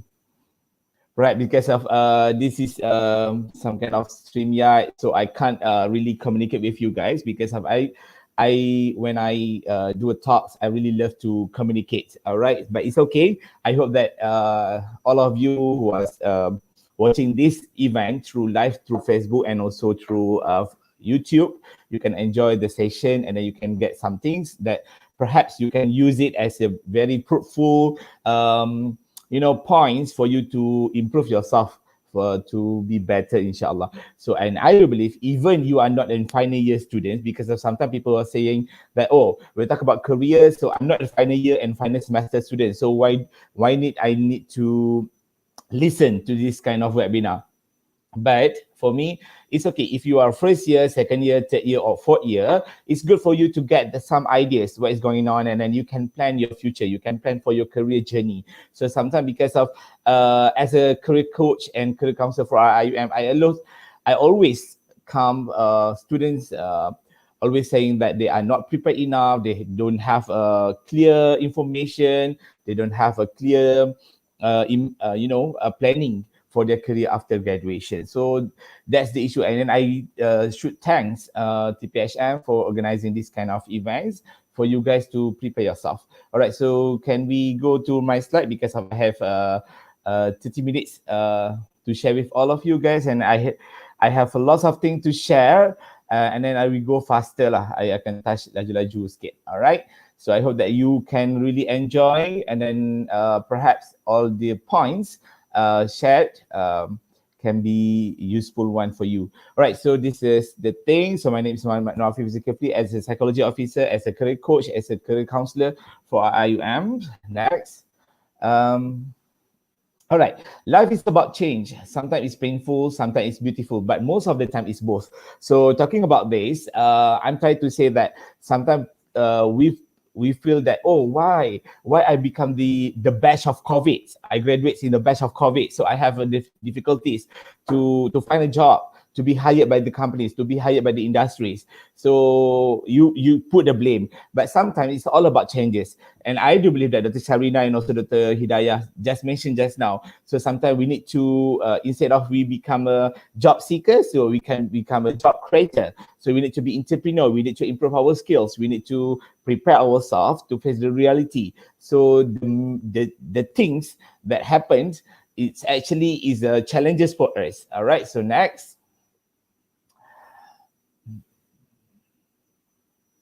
Can we move to, okay. This is about a bit about my background. So I'm a psychology officer and then in charge on career and talent development of our IUM graduates. And then before this, I'm with Prodom Manufacturing as a HR executive on counseling. All right. Next. All right, so this is the reality of the current graduate. So I really not really want to touch about the tourism itself. What do you learn, and then what kind of things that you need to improve the innovation part, because of I believe that my co-speaker Dr. Sharina and also Dr. Hidayah already touched about it, and I really enjoy the points, and then all the points mentioned by Dr. Sharina and also Dr. Hidayah is related to what I want to share with all of you guys. So this is the reality of graduates. So Malaysia foresees about 75,000 of fresh graduates without a job this year. All right, so this is the reality. So you need to prepare yourself. If I graduate in this year, next year, and a year after next year, so what should I prepare myself? What should I do to face the reality? So see, is it I become the one who be in the number of students who are looking for a job, or I become hired after my graduation? So this is a big issue and a big question mark that you need to think about. All right, so next. Okay, this is more and more graduates are facing unemployment in Malaysia. This is a reality after post-COVID, because we're talking about post-COVID. So the many graduates had unrealistic salary expectation, even as they are struggling with the basic of the interview process. For example, sometimes they pass through all the interview session, but the reality of current, based on our tracer study and also based on the research, current graduates, fresh graduates, your salary range is between 1,500 to 2,000. All right, so even they are more demanding to be. Sometimes people think about, oh, after I graduate, I got my degree, so I can apply for a job and I start to work with 3,000 per month salary. So yes, but you need really to compete, and then you need to go to a certain industry that can offer you that kind of amount of salary per month. But in reality, in average, we are in 1,500 to 2,000. A constant complaint of employers who that fresh graduates not have the relevant skills and knowledge. That's what have been mentioned by Dr. Sharina and also Dr. Hidayah. So sometimes you are not preparing yourself. So you just go to the class and then you just finish your assignment, you submit your assignment and you score high for your CGPA and so on, but you didn't develop the skills that needed by the industries. So because of the industries, they are looking forward for those who are having that kind of complex problem solving, like mentioned by Dr. Sharina. We are talking about people who have the attitudes, all right, the skills, digitalization, because we are moving to IR 4.0. So you need to improve yourself. And then you need to take this advantage of COVID-19, because of everything is go through online. So you can register yourself and then do or just register and join some webinar or some training through online to learn something, to make sure that you are having added values as compared to other graduates. For example, you having degree in tourism, but you have the skills of Photoshop, you are the skills on Python's basic programming and so on. So that skills can help you to be employed or to get hired by after your graduation. All right, the next one is graduates needs to make themselves more marketable and equip themselves with multiple skills that are not confined to their area of study. So next. So we talk about the surviving the impact of COVID-19, tourism industry way to cruise out of the doldrums. Okay, next. So this is the things a bit, the reality of current tourism industries. So back to the start. So they are talking about tourism and hospitality education needs to adapt to this era of technology. So this is what has been mentioned by Dr. Hidayah just now. We're talking about AI, we're talking about digitalization and how you can improve our tourism industries through digitalization. For example, digitalized interpretation, digital heritage, and then we can do we can come up with ideas, the innovation. We can do some kind of tour, virtual tours through apps and so on. All right, to equip students with knowledge and skills of technopreneurship in place of entrepreneurship. So we know about entrepreneurship. We are talking about sales and marketing. We are talking about sales and also we get profits and then customer experience and so on. But we need to empower our skill on entrepreneurship through technologies and digitalization. All right, next is students should be furnished with new skills that are relevant to the post-COVID-19 world. Next, we talk about the customer experience management, which demand highly personalized experience. This has been mentioned by Dr. Sharina just now about the customer services orientation. How we want to empower ourselves to make sure that we can give the best service to customers. All right, next slide, please. Okay, we'll talk about back to Tan Sri Richard Koh, the president of MATFA, all right, the Malaysian Association of Amusement Theme Parks. They are talking about because of theme parks is the most parts of the best place because people really love to go with the family, with their own self, and just to relax and to enjoy. But the reality of theme park currently, they are talking about technology is expected to play a crucial role in theme parks. All right, so for example, ticket purchasing and queuing for rides, to ordering meals and so on. So sometimes, back to the for the past 2-3 years before, so people still can go and people need to queue to buy tickets and then they need to queue out for to have a turn. But nowadays, because of digitalization and also the technology, the ticketing and ride reservation will be digitalized. All right. And then we are talking about the reliance and cashier for food services will be reduced as they use mobile phones or for ordering and becomes the norms. This is norms. Currently, last year, we say that it's really hard for us. But now, we already, benda tu dah jadi normal. We can adapt with that. So everywhere we go, we just scan. And then benda tu dah jadi macam even the new norms has already become a part of our daily life routines. All right. Next. Okay.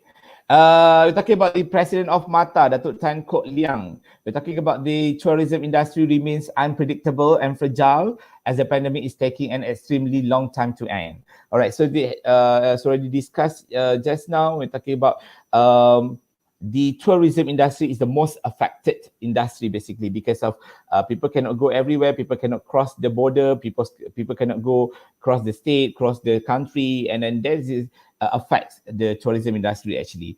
Tan acknowledge the needs of new tourism strategies to create demands in travel. So how we can do it, and then how we need to do the standard operation procedure that we need to follow on certain things. All right, so we need to know by emphasizing on digitalization products and infrastructure developments. So there's a part that I think students in tourism need to emphasize on this. All right, so next. Okay, job prospect for undergraduate tourism in Malaysia. All right, this is the reality. When we talk about, I'm taking a degree in tourism, so this is the thing that I'm supposed to be. So I used to become, next slide please. So you are talking about, okay, I will become the travel agent, I will become the tour operator, tour guide, a travel consultant, tourism marketing manager, tourism information center manager. This is the reality that people are talking about. But you also have, by having degrees, in tourism and hospitality. Basically, you can go to marketing. But the issues of peoples and most of the students, when we talk about sales and marketing, this is the words yang really macam really can trigger them. Alright, so when talking me as a career coach, when I have a student come and discuss about their career planning, career opportunities, when we talk about sales and marketing is the bigger doors that you can enter and then you can do well. You can plan for your salary and so on. But we talk about sales and marketing, people are not really enjoy hearing that words, and then they are being scared in that kind of industries. So actually, by having degree in tourism and hospitality, you can go to marketing. You can be a marketing manager. You can be a marketing executive, management trainee. Yeah, management trainee is the best place because of I think management trainee. You can really develop and then you can develop a new skills, and then you will be trained in that particular organization by a good salary, and then you have to make sure that to join the management training, you need to have a good CGPA. All right, and then admin, car marketings, and then you can do a part-time lecturer in economic tourism and hospitality, and also you will join the Perhentian Eco-Tourism Internship. This is a program. All right, so next. We'll talk about the job requirements. All right, so a bit different.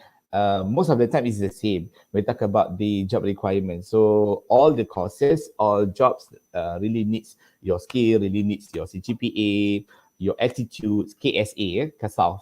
So, but sometimes for tourism industries, they're really looking forward for those who are having a great organizational skills.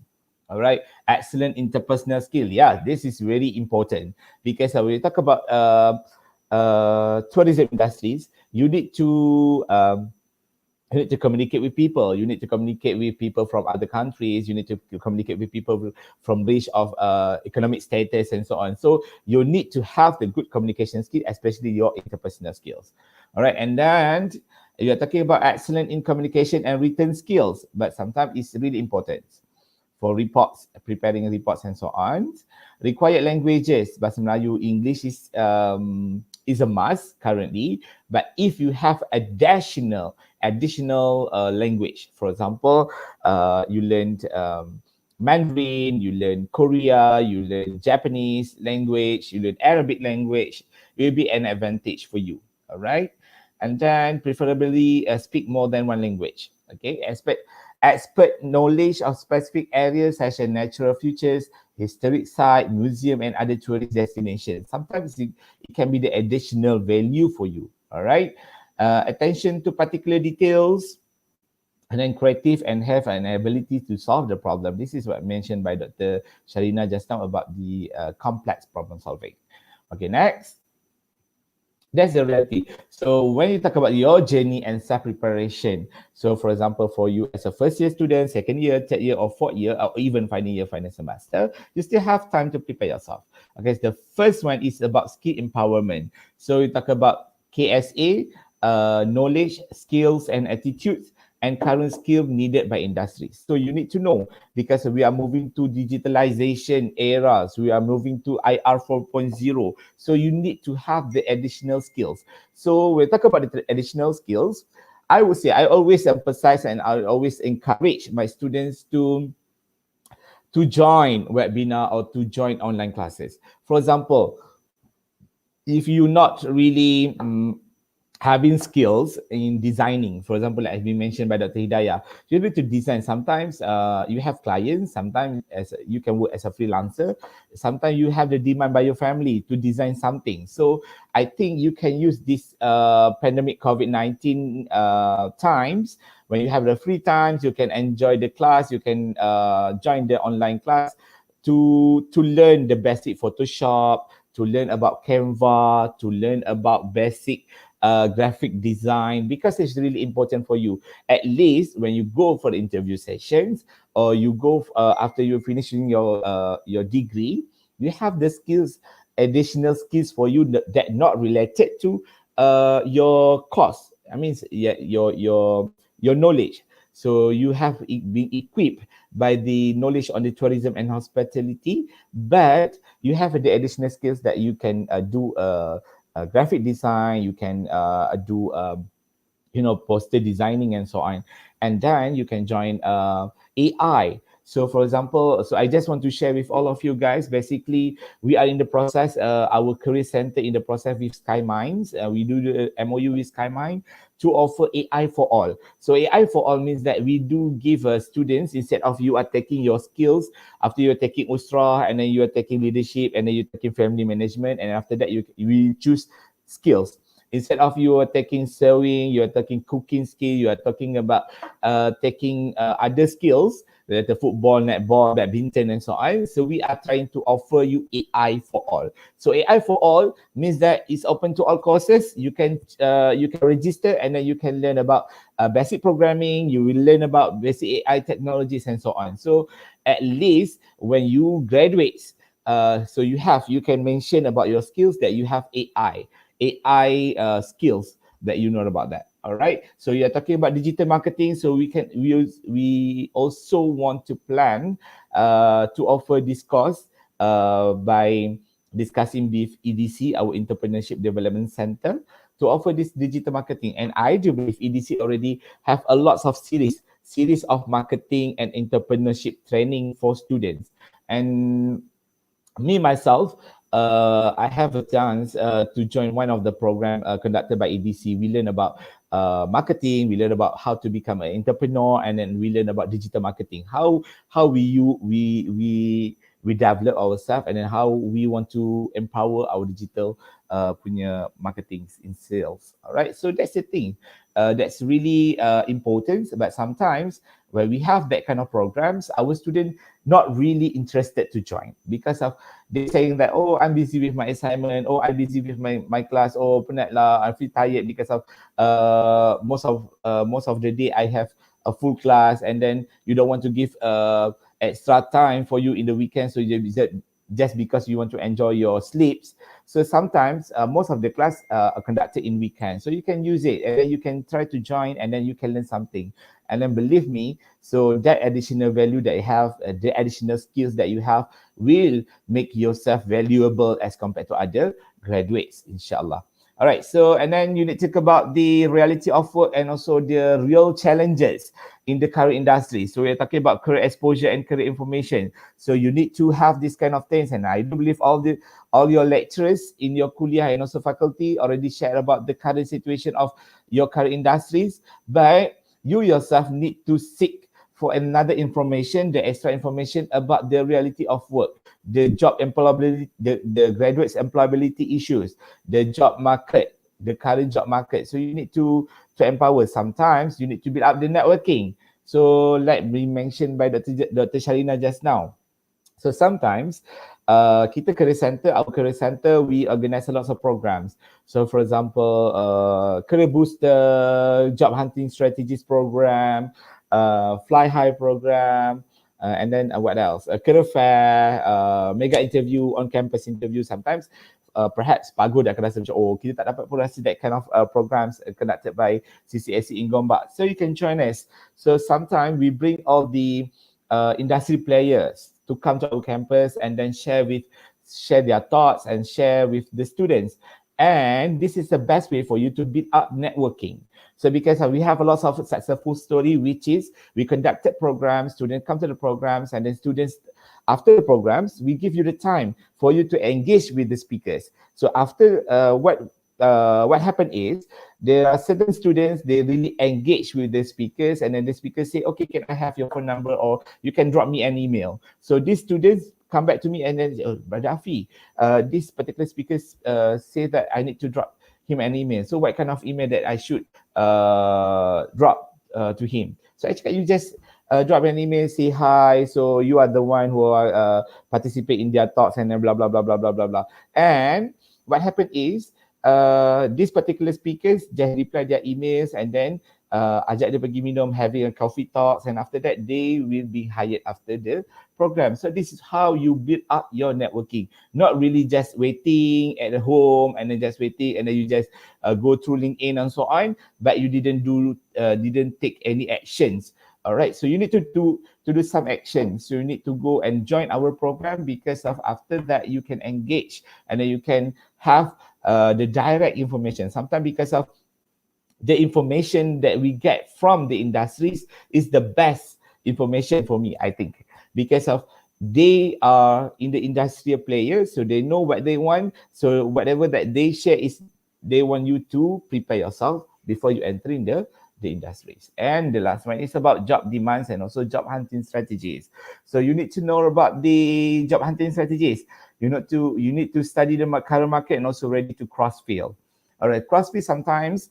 We're talking about sales and marketing. So sometimes people say, "Oh, I'm studying hospitality, I'm studying tourism." They sales and marketing not really related to my field. Actually, they still can be related to your field of study, especially customer service. People don't want to go to customer service. Even you are actually learning tourism, because you can apply all the skills of, especially the interpersonal skills, in the communication skills, to be applied in customer service punya experience and also customer service punya industries.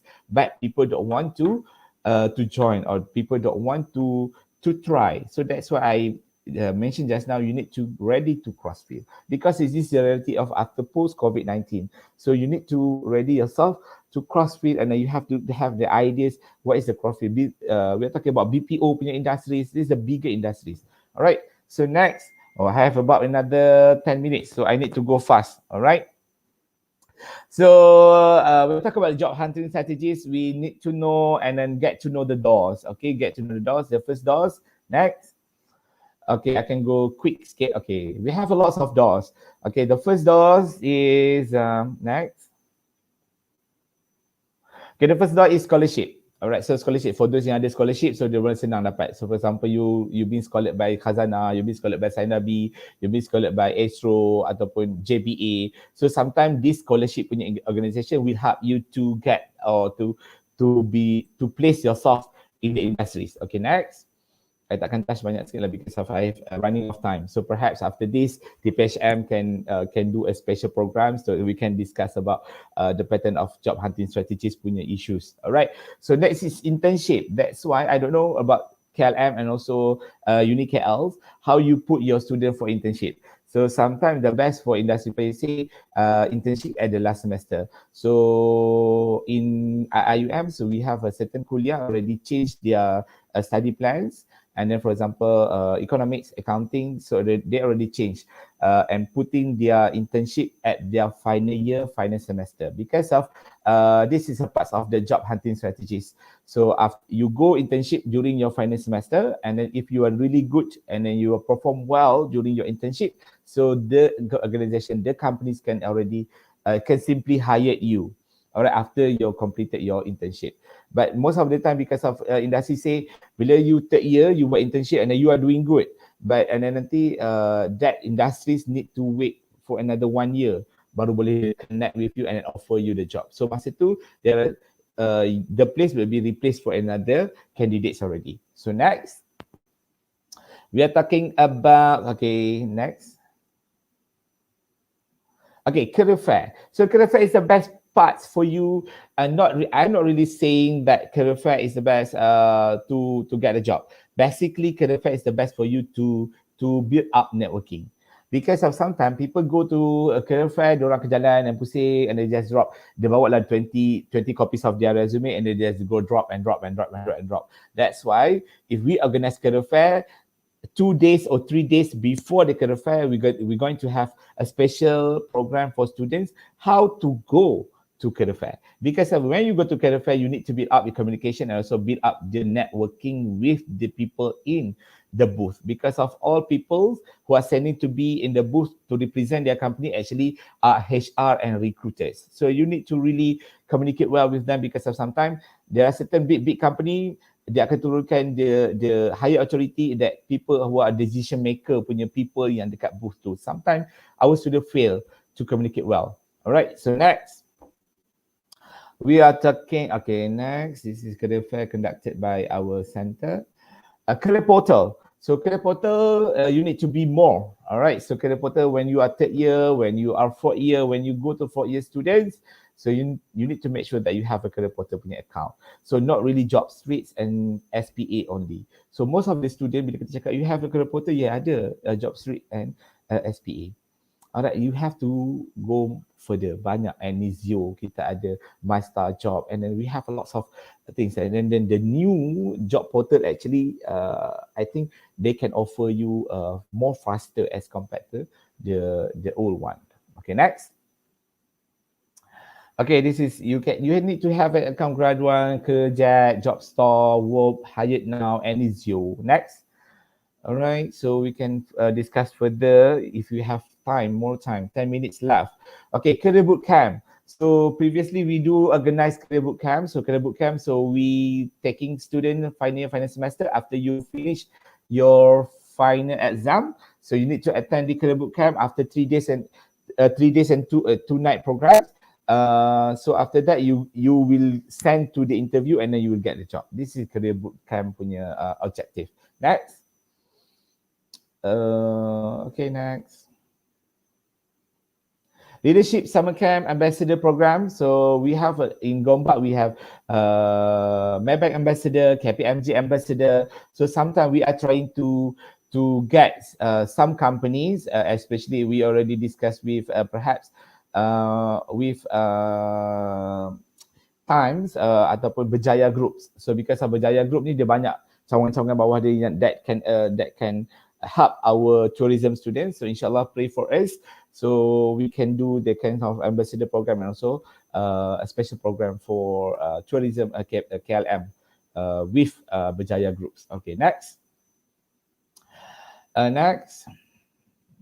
Next door is management training program. So management training program is the best place, but you need to make sure to enjoy the management training program. You need to score good result in your SPM in your CGPA. And after that, basically most of the management training, they hired students from 3.3 and above or 3.5 and above. And then most of the management training program, they can offer you high salary. For example, next, management training by, ni contoh management training lah. So macam Post Malaysia, this is one management training program, the next gen is Post Malaysia. So they offer 3,500. And then they our student have almost about 5 to 6 students yang berjaya dapat this management training for last semester. So we have TCB Digital next. Kita ada juga Nestle. So kalau Nestle, so far management training yang paling tinggi offer salary is Nestle with 4,200 per month. Alright, and then the process of interview also very hard. So they have 7 stages to be fulfilled. So next is business case, technical and base competition. Next. So sometimes there are certain the new style of recruiting. So HSBC, so you are using calling for event volunteers, invest hack, alright. So next by Bursa Malaysia. So kita ada juga kalau you are familiar with Maybank Go Ahead Challenge. So kita ada hackathon. So banyaklah yang the new trends of hiring people. Okay, next is sales and marketing and customer service. Tengok dia punya doors is more bigger. So kalau yang tadi tu semua door. The sales, marketing and customer service actually pintu gerbang. But people don't want to go there. People don't want because of they have the ideas, takutlah nak buat sales, takutlah jumpa orang, takutlah being rejected. Because of you are talking about sales and marketing, memang kita akan ada proses of rejected punya proses, rejection. So you need to ready and then you need to develop you punya keyakinan diri tu. Alright, next. Okay, most of the time banking can offer most sales and marketing and also customer service punya ni. Alright, next. Experience talents. This is another door. So next. Before I end 5 minutes, get to 5 minutes until the Q&A. Do take a bit more time if you need, Brother Hafi. Okay. Strategy partnership, university and industries. This is the thing that I mentioned just now. So sometimes we do a collaboration programs. We do a program with companies, industries. So sometimes we just want to give the opportunity to the students to get the networking. But most of the time, our students don't want to take the opportunity to take the things that we already provide to them. So yeah, it just become a waste. All right. So next. Protege. So the next one is Protege. Protege, before this, kita panggil dia SLIM, Scheme Latihan Satu Malaysia, and then we change to Protege. Sometimes Protege is good for you to learn about management, basically, because of when you join Protege for 9 months to 12 months punya training, they will put you from different departments. For example, 2 months in HR, 2 months in sales, 2 months in finance. So you going to learn about management basically. So you have there is this. So when you talk about post COVID-19, so if you think that you are in trouble, you having the difficulty to be hired, no, actually, because we have a lot of doors for you to join. It just asking yourself whether you want or you don't want. You want to cross field or not. You want to take the challenge or not. That's why it's related to your skills and attitudes. All right. So next, I think okay. Next. Okay. Sorry. Previous one. So this one is Sharia Executive Trainings, online training. So basically, last semester, okay, December 2020, we organized this kind of program. So most of the students, we have about 41 students enjoy this program, Sharia Executive Training. So you dapat certification as a Sharia auditor. So, and then most of the 40 out of 41 candidates, 35 of them being hired as a Sharia auditors, 3 of them are further study. Alright, so next is our successful story. So benda ni online je. You just spend about 3 minggu every weekend.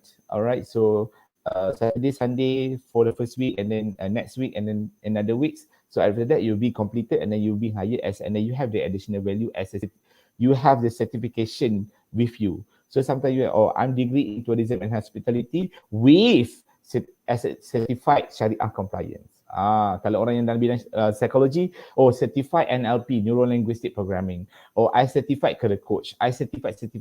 Kalau people from in sciences background or engineering, so they will say, I'm an engineer and certified with green book. All right, so that green books will give you additional value to compare yourself and then to be more competent as compared to the rest of the graduates. All right, next. Okay, this is a freelance. So I do believe that you are in, especially in tourism, you can do a freelance if you have the extra skills. For example, as a graphic design, as people who are having in skills in translator, all right. So or you have another extra language that you are competent with another language, so you can do a freelance. And so satu lagi, I just want to share with you guys, if you have a free time, if you come to KL later on, so you pergilah lepak dekat freelance cafe. Freelance cafe ni kalau you tahu TTI, so kalau you naik MRT, you turun dekat station tu MRT, and then bila you turun jalan kaki, you nampak butik Nilofa there, and it just near to butik Nilofa, you akan nampak freelance cafe. So freelance cafe tu very macam looks like a Starbucks, so you can people are lepaking there, having coffee, and then they are doing their jobs there. Alright, diorang panggil diri diorang SIE, Industrial Expert. Okay, so when we go there, semua orang kat dalam tu is freelancer. So you can go and then you can build up your networking with them. So for example, kalau diorang ni adalah freelancer yang almost 5 years or 10 years. So for example, me myself doing a freelancer at the cafe, and then I have lots of clients, and then you just make the networking with me. You just say, I can do designing, I boleh buat videography, I boleh buat video editing and so on. So, and then I say, I have lots of clients. Perhaps I can give one client to you. That's how they work in freelance cafe. So you can go there and then try to lepak dekat situ. Instead of you lepak dekat Starbucks yang tak memberi makna for you, and then also you go to the coffee bean yang tak memberi makna. It's just like you just having chit chat with your friends. You go to lepak and having coffee in freelance cafe at TTDI. Alright, so next. 21st century skills. So this is all the skills that have been mentioned by Dr. Sharina and also Dr. Hidayah. Just next slide. Okay, this is the skill that you need to empower about the learning skill, the literacy skills, and also the life skills, especially the flexibility, leadership, all right, initiative, productivity, creativity, and so on. So next. Okay, the evaluation of work. What is the future of work? So you need to know this is a pattern. Okay, you can see 2014, 2022, and 2025. How human and also machine are taking place, and then how you can see that, and then that's why you need to know, and then you need to prepare yourself to be to have the skills, the additional skills, and the extra skills in digitalization. Alright, so in computer punya literacy punya base, in marketing digital marketing and so on. So because of we are moving towards digitalization punya era. All right, so next.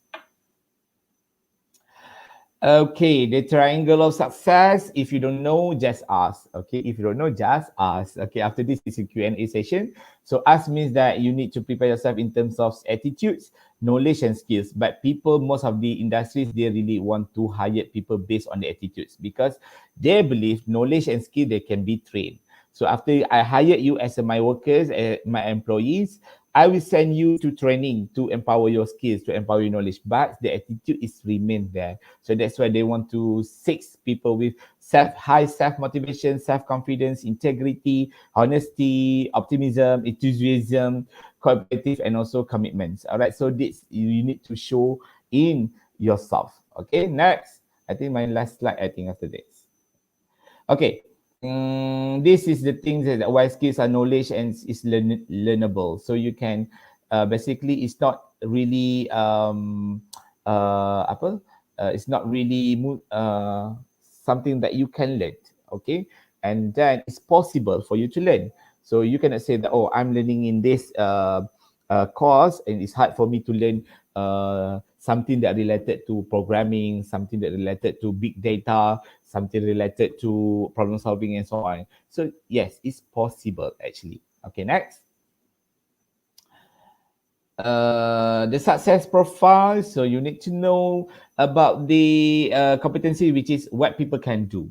And then you're talking about the personal attributes, what people are, who you are. All right, so you need to ask this kind of question. Experience, what people had done. So experience through learning is based on how you make yourself active in programs, because actually your experience doing events and so on actually develop your communication skills and also your soft skills, especially your interpersonal skills. And then knowledge, what people know. So what is your knowledge based on your degree? Okay, next. All right, so end for my slides. So Alhamdulillah. Thank you.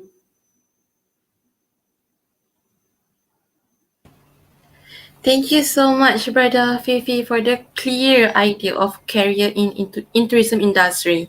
Somehow it's a relief that tourism industry is broad sector and does not really limit to being a travel agent only.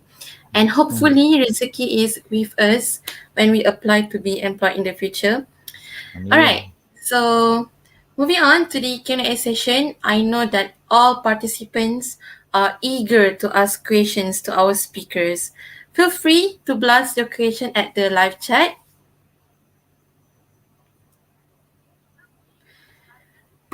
All right, while waiting for the questions, what I can conclude from the three speakers, innovation and technology skills is in high demand to meet the requirements of the tourism industry.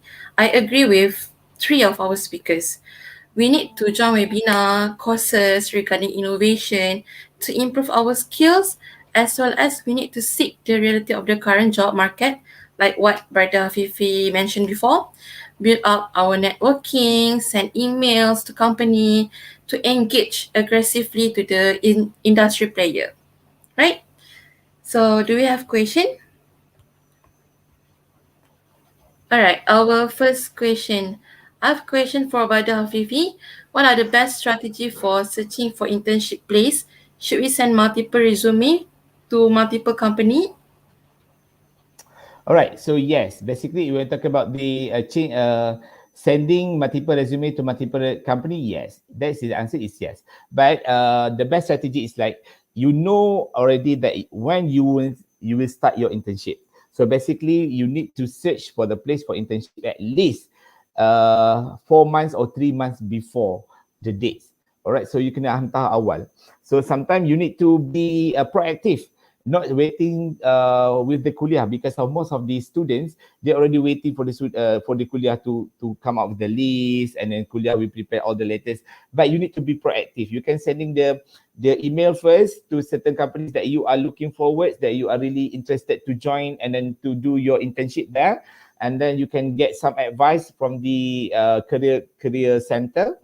And then after that, because of sometimes we do have our list of companies. For example, in our career center, we have about 350 companies that already engaged with us, and then they already sending us an email and information if you are looking for candidates. So we can help you to engagekan you dengan these certain companies. So you need to be proactive rather than you are waiting.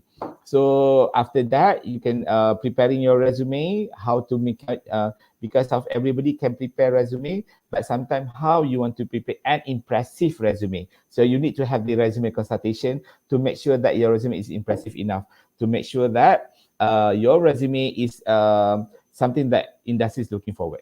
All right, that's it. That's the thing. Thank you for the answer. I have one question again, Rada Fifi. I'm currently in my 4th year degree. So orang kata tengah surfing for internship place.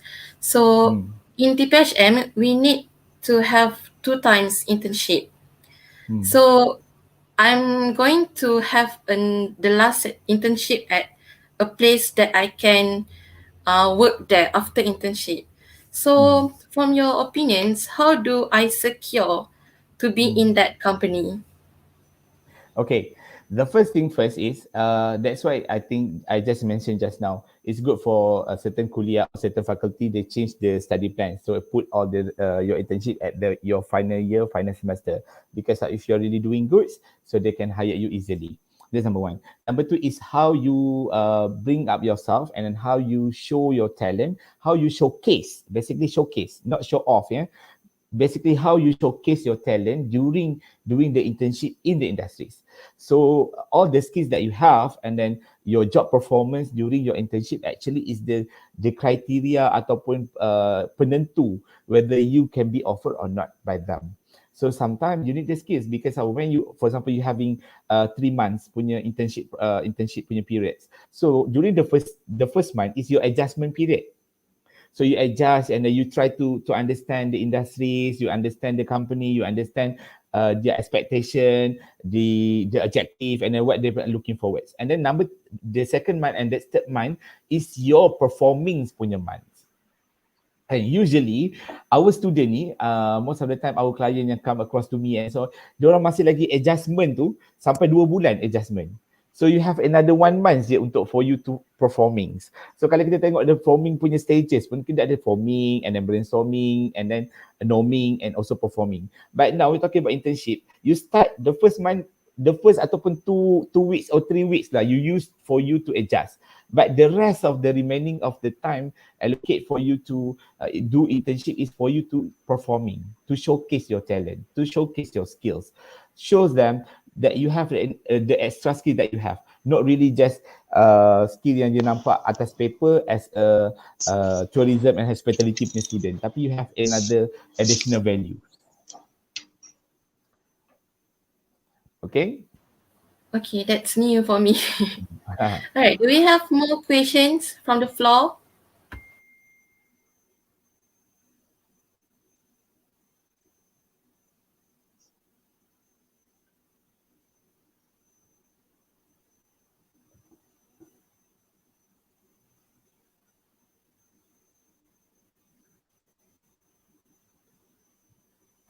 We're still waiting for their questions. Maybe they have so many in their mind.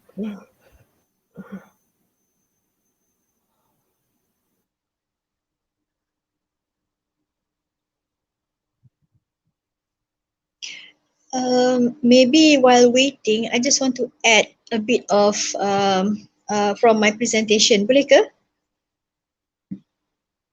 Sure. Okay. When I talk about personal branding and image kan, nowadays if you realize the youngsters, they like to post everything in their personal social media like IG or FB, Twitter. So be careful, graduates, because when you apply for job, okay, HR sekarang, they check all those. Dia nak tengok siapa yang dia nak employ ni. So they will actually try to find your personal social media platform. Because from there, actually, what you post reflect who you are. Okay, that's why bila you nak tulis, okay, be careful. Ayat-ayat yang you guna, you nak setengah tu dia nak melepaskan perasaan apa semua tu, that is very dangerous because this employer, dia will judge you from whatever you post on your social media or your personal account, right? So be careful because many of my HR friends, because dulu I was from HR juga, so they was like discussing, we are like discussing about this, and nak ambil nampak dalam CV very impressive, tapi bila kita tengok dia punya personal IG, okay, kita refer to dia punya conversation, apa dia buat semua, it's like macam conflicting from what they try to post ataupun show in their CV.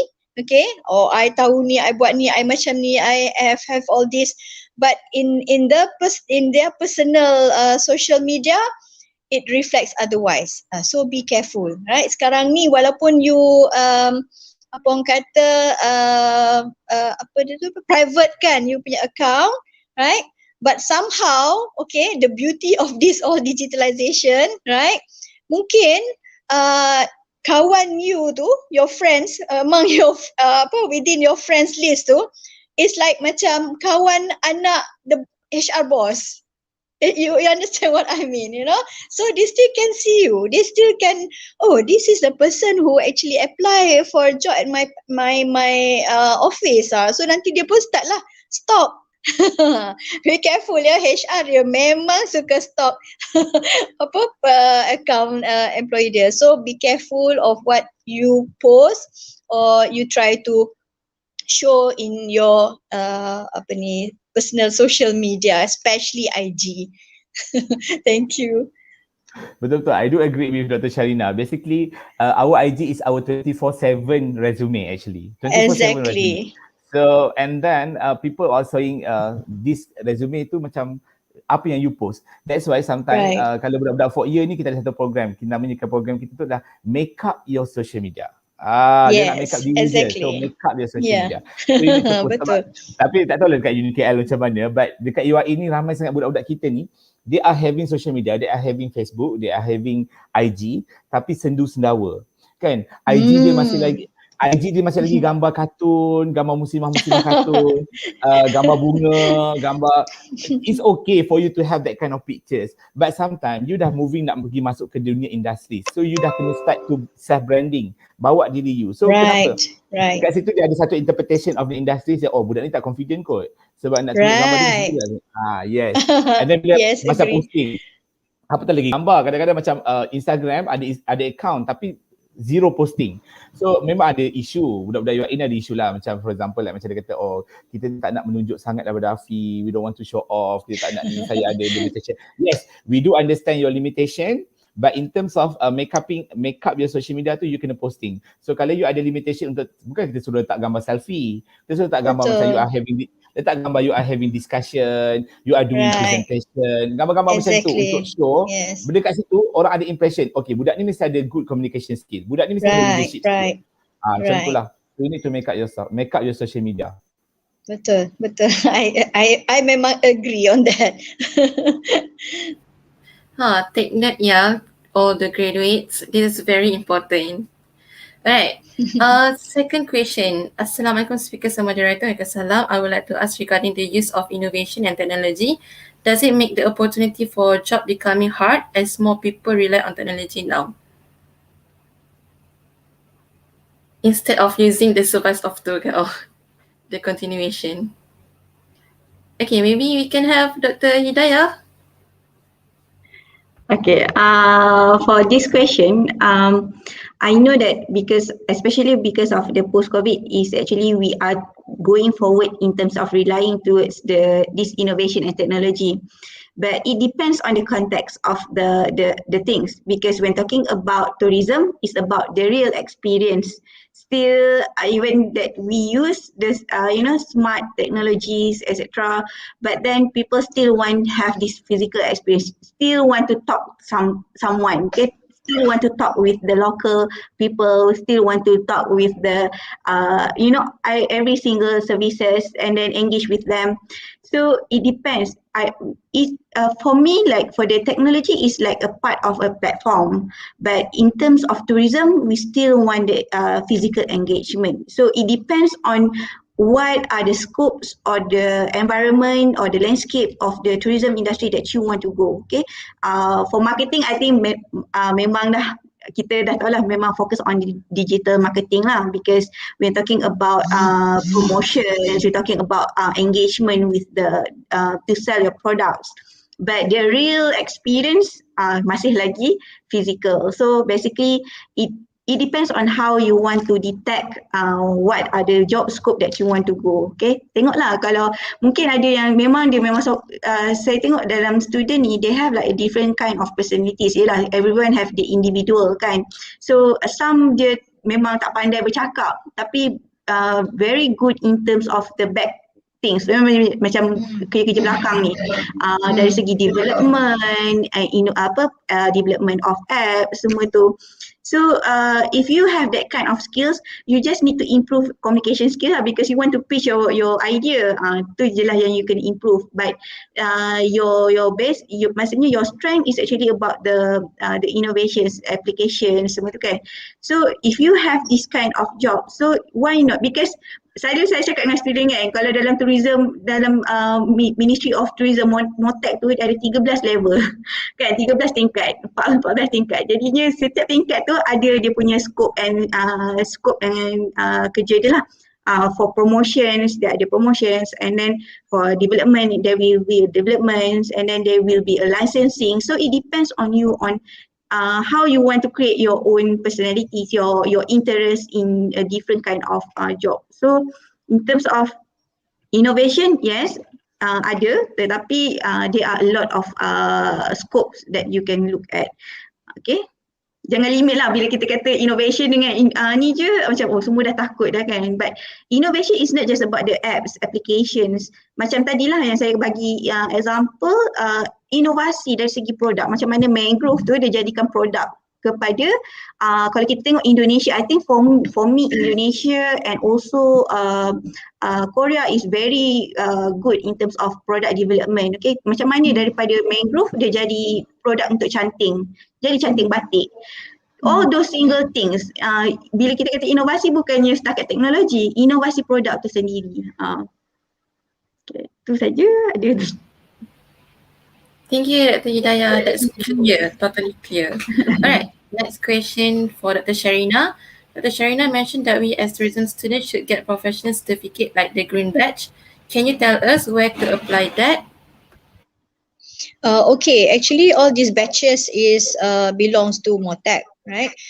Tapi for green badge, I think you can refer to Perhilitan because it's related to guide in nature guide, yeah. So you can refer to Perhilitan for the guidelines, okay. For you to, from what I know, you have to attend classes, sessions, training session, and then you have written exam as well as practical exam. In UniKL, actually, we have one subject called ecotourism. So actually, the syllabus of ecotourism is similar to the content or syllabus of Green Badge exam. So student kita, if they are interested to acquire this professional cert ataupun badge, they can actually go to Perhilitan and minta exam lah, because kita dah cover lah dia punya syllabus tu. Maybe dia instead of kena pergi 1 week punya training ke macam mana ke, then probably they can ask for exemption in term of the classes. Okay, kalau the rest of the batches, I think kena refer dengan MOTEC. City guide, macam-macam lagi, banyaklah sebenarnya dia ikut colour tu kan, city guide lah, apa semua tu, they have to go to MOTEC. Okay. Okay, thank you, Dr. Sharina. So next, I am interested in travel consultancy services. Is the career worth to explore or should I discover more?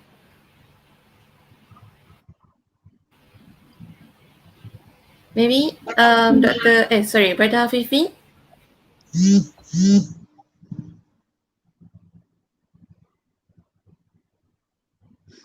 Okay, sorry. I'm interested to travel consultancy services. Is the career worth to explore or should I discover more? Yeah, that one is okay for you to explore. Basically, so if you have as a opportunity to join the consultancy punya services ni, it's good for you. But dalam masa yang sama, make sure that you still explore another things, still explore the big industries. So sometimes because of they can offer you better. So because of if you go to the consultancy punya services, sometimes they offer you a very minimal punya salary. Sometimes the exposure for you in terms of the career punya exposure tu tak banyak, tak besar. So because of so you need to know and then you need to really study about the consultancy itself. At the same time, kalau that's the first opportunity come for you, you can grab it. But at the same time, still explore another things for you to empower you punya career path in the future, insyaAllah. Can I add? Sure. From my experience, as I mentioned before, I used to own a travel agency. So in the context of travel agency, tour consultant is someone who actually give advice on packages or creating itineraries for the customers. So orang-orang ni lah kita panggil tour consultant ataupun it depends on the travel agency lah. So last time I'm one of the tour consultant as well. So for you to become a tour consultant, you yourself have to equip with all this. Orang kata kalau you are stationed in Malaysia, you kena tahu semua produk yang ada kat Malaysia. You have to know everything because you the consultant. Nampak tak? You nak consult your customer. Okay. What more if you have customer international customer. Okay, waktu tu my office dekat bangunan Angkasa Raya. Sekarang ni dah roboh dah. It's like sebelah KLCC tu. Dulu ada bangunan Angkasa Raya, sebelah KLCC and sebelah BSN. Okay, sekarang dah roboh dah jadi I think hotel ke apa, right? So we used to have international tourists. Sebab dia pergi ke LCC tu, dia jalan-jalan dekat Angkasa Raya tu because Angkasa Raya at that time macam house many travel agencies. Dia macam center. Kat situ banyak travel agency. So it so happen that our office is like on the ground floor. So senang lah orang nak masuk kan. Jadi kat situlah we receive many international tourists coming and ask for information. So as a tour consultant, okay, if you wanna brand yourself as consultant, so you have to be able to consult, right? Therefore you have to have all this knowledge in terms of transportation, in terms of the attraction at different destinations. Okay, sebab you nak advise orang. Okay, ada yang datang with zero knowledge sebenarnya kan. Contohnya ada my last customer dulu we have like a family of Arab tourist kan, dia bawa husband dia ada macam kerja dekat Malaysia, so dia bawa family dia datang. So dia nak kita handle family dia for holiday. Okay, while dia buat dia punya business lah, attend to his business. So from there you kena tengok siapa you punya customer kan. So maknanya family. So how are you going to create a package for them? Okay, so you have to be able to choose produk yang sesuai dengan siapa. Okay, ada anak dia umur berapa? Okay, berapa ramai? Do they want private tour ataupun dia nak join the common tour, right? Dia nak pergi mana? Dia okay tak kalau panas? Okay, dia nak makan halal, of course lah kan, kalau Arab tu dia nak makan halal, but you have to know juga, okay, preference dia. Setengah turis when they come to our country, dia tak boleh hidup without dia punya comfort food. Dia still nak pergi dekat dia punya restoran yang dia nak pergi restoran that offer them their comfort food lah, maksudnya makanan diorang juga. Okay, memang ada turis yang skeptical untuk explore different food. Okay, whenever especially bila dia datang dengan children lah sebenarnya yang susah nak adapt to ni kan, food ni, right? Yang very particular, so you have to aware of that. Okay, you kena tahu benda tu, right? So that is the job ataupun the role of tour consultant. So you create a package that's suitable and relevant to your customer. Okay, depending on dia punya dia punya keperluan and kesesuaian. Right? So dia nak apa dan you tengok age dia, takkanlah macam nak pergi tempat yang tak sesuai untuk kanak-kanak, for example. Okay, so you sendiri kena tahu, maknanya tempat ni boleh ke kanak-kanak masuk? Right? Ada age limit atau tidak?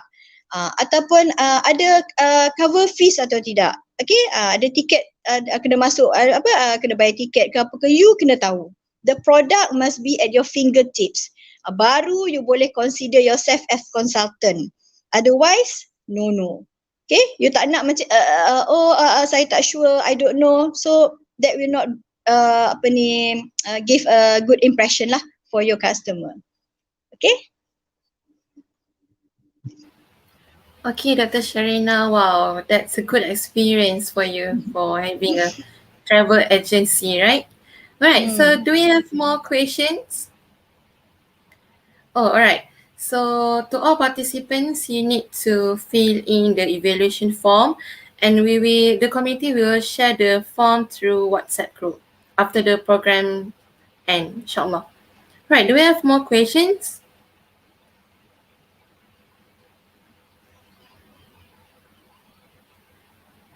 Okay, maybe no. Alright, so I think let's call it a day. Alhamdulillah, this is the end of our session. Thank you so much to all the speakers, Dr. Hidayah, Dr. Sharina, Brother Hafifi, for spending your time with us, soon to be employed by the company, inshallah. Before that, I think we have a photo session. Maybe? Yes, alright. So, everyone need to post, right?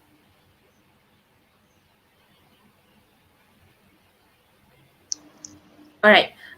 Are you ready? 1, 2, 3.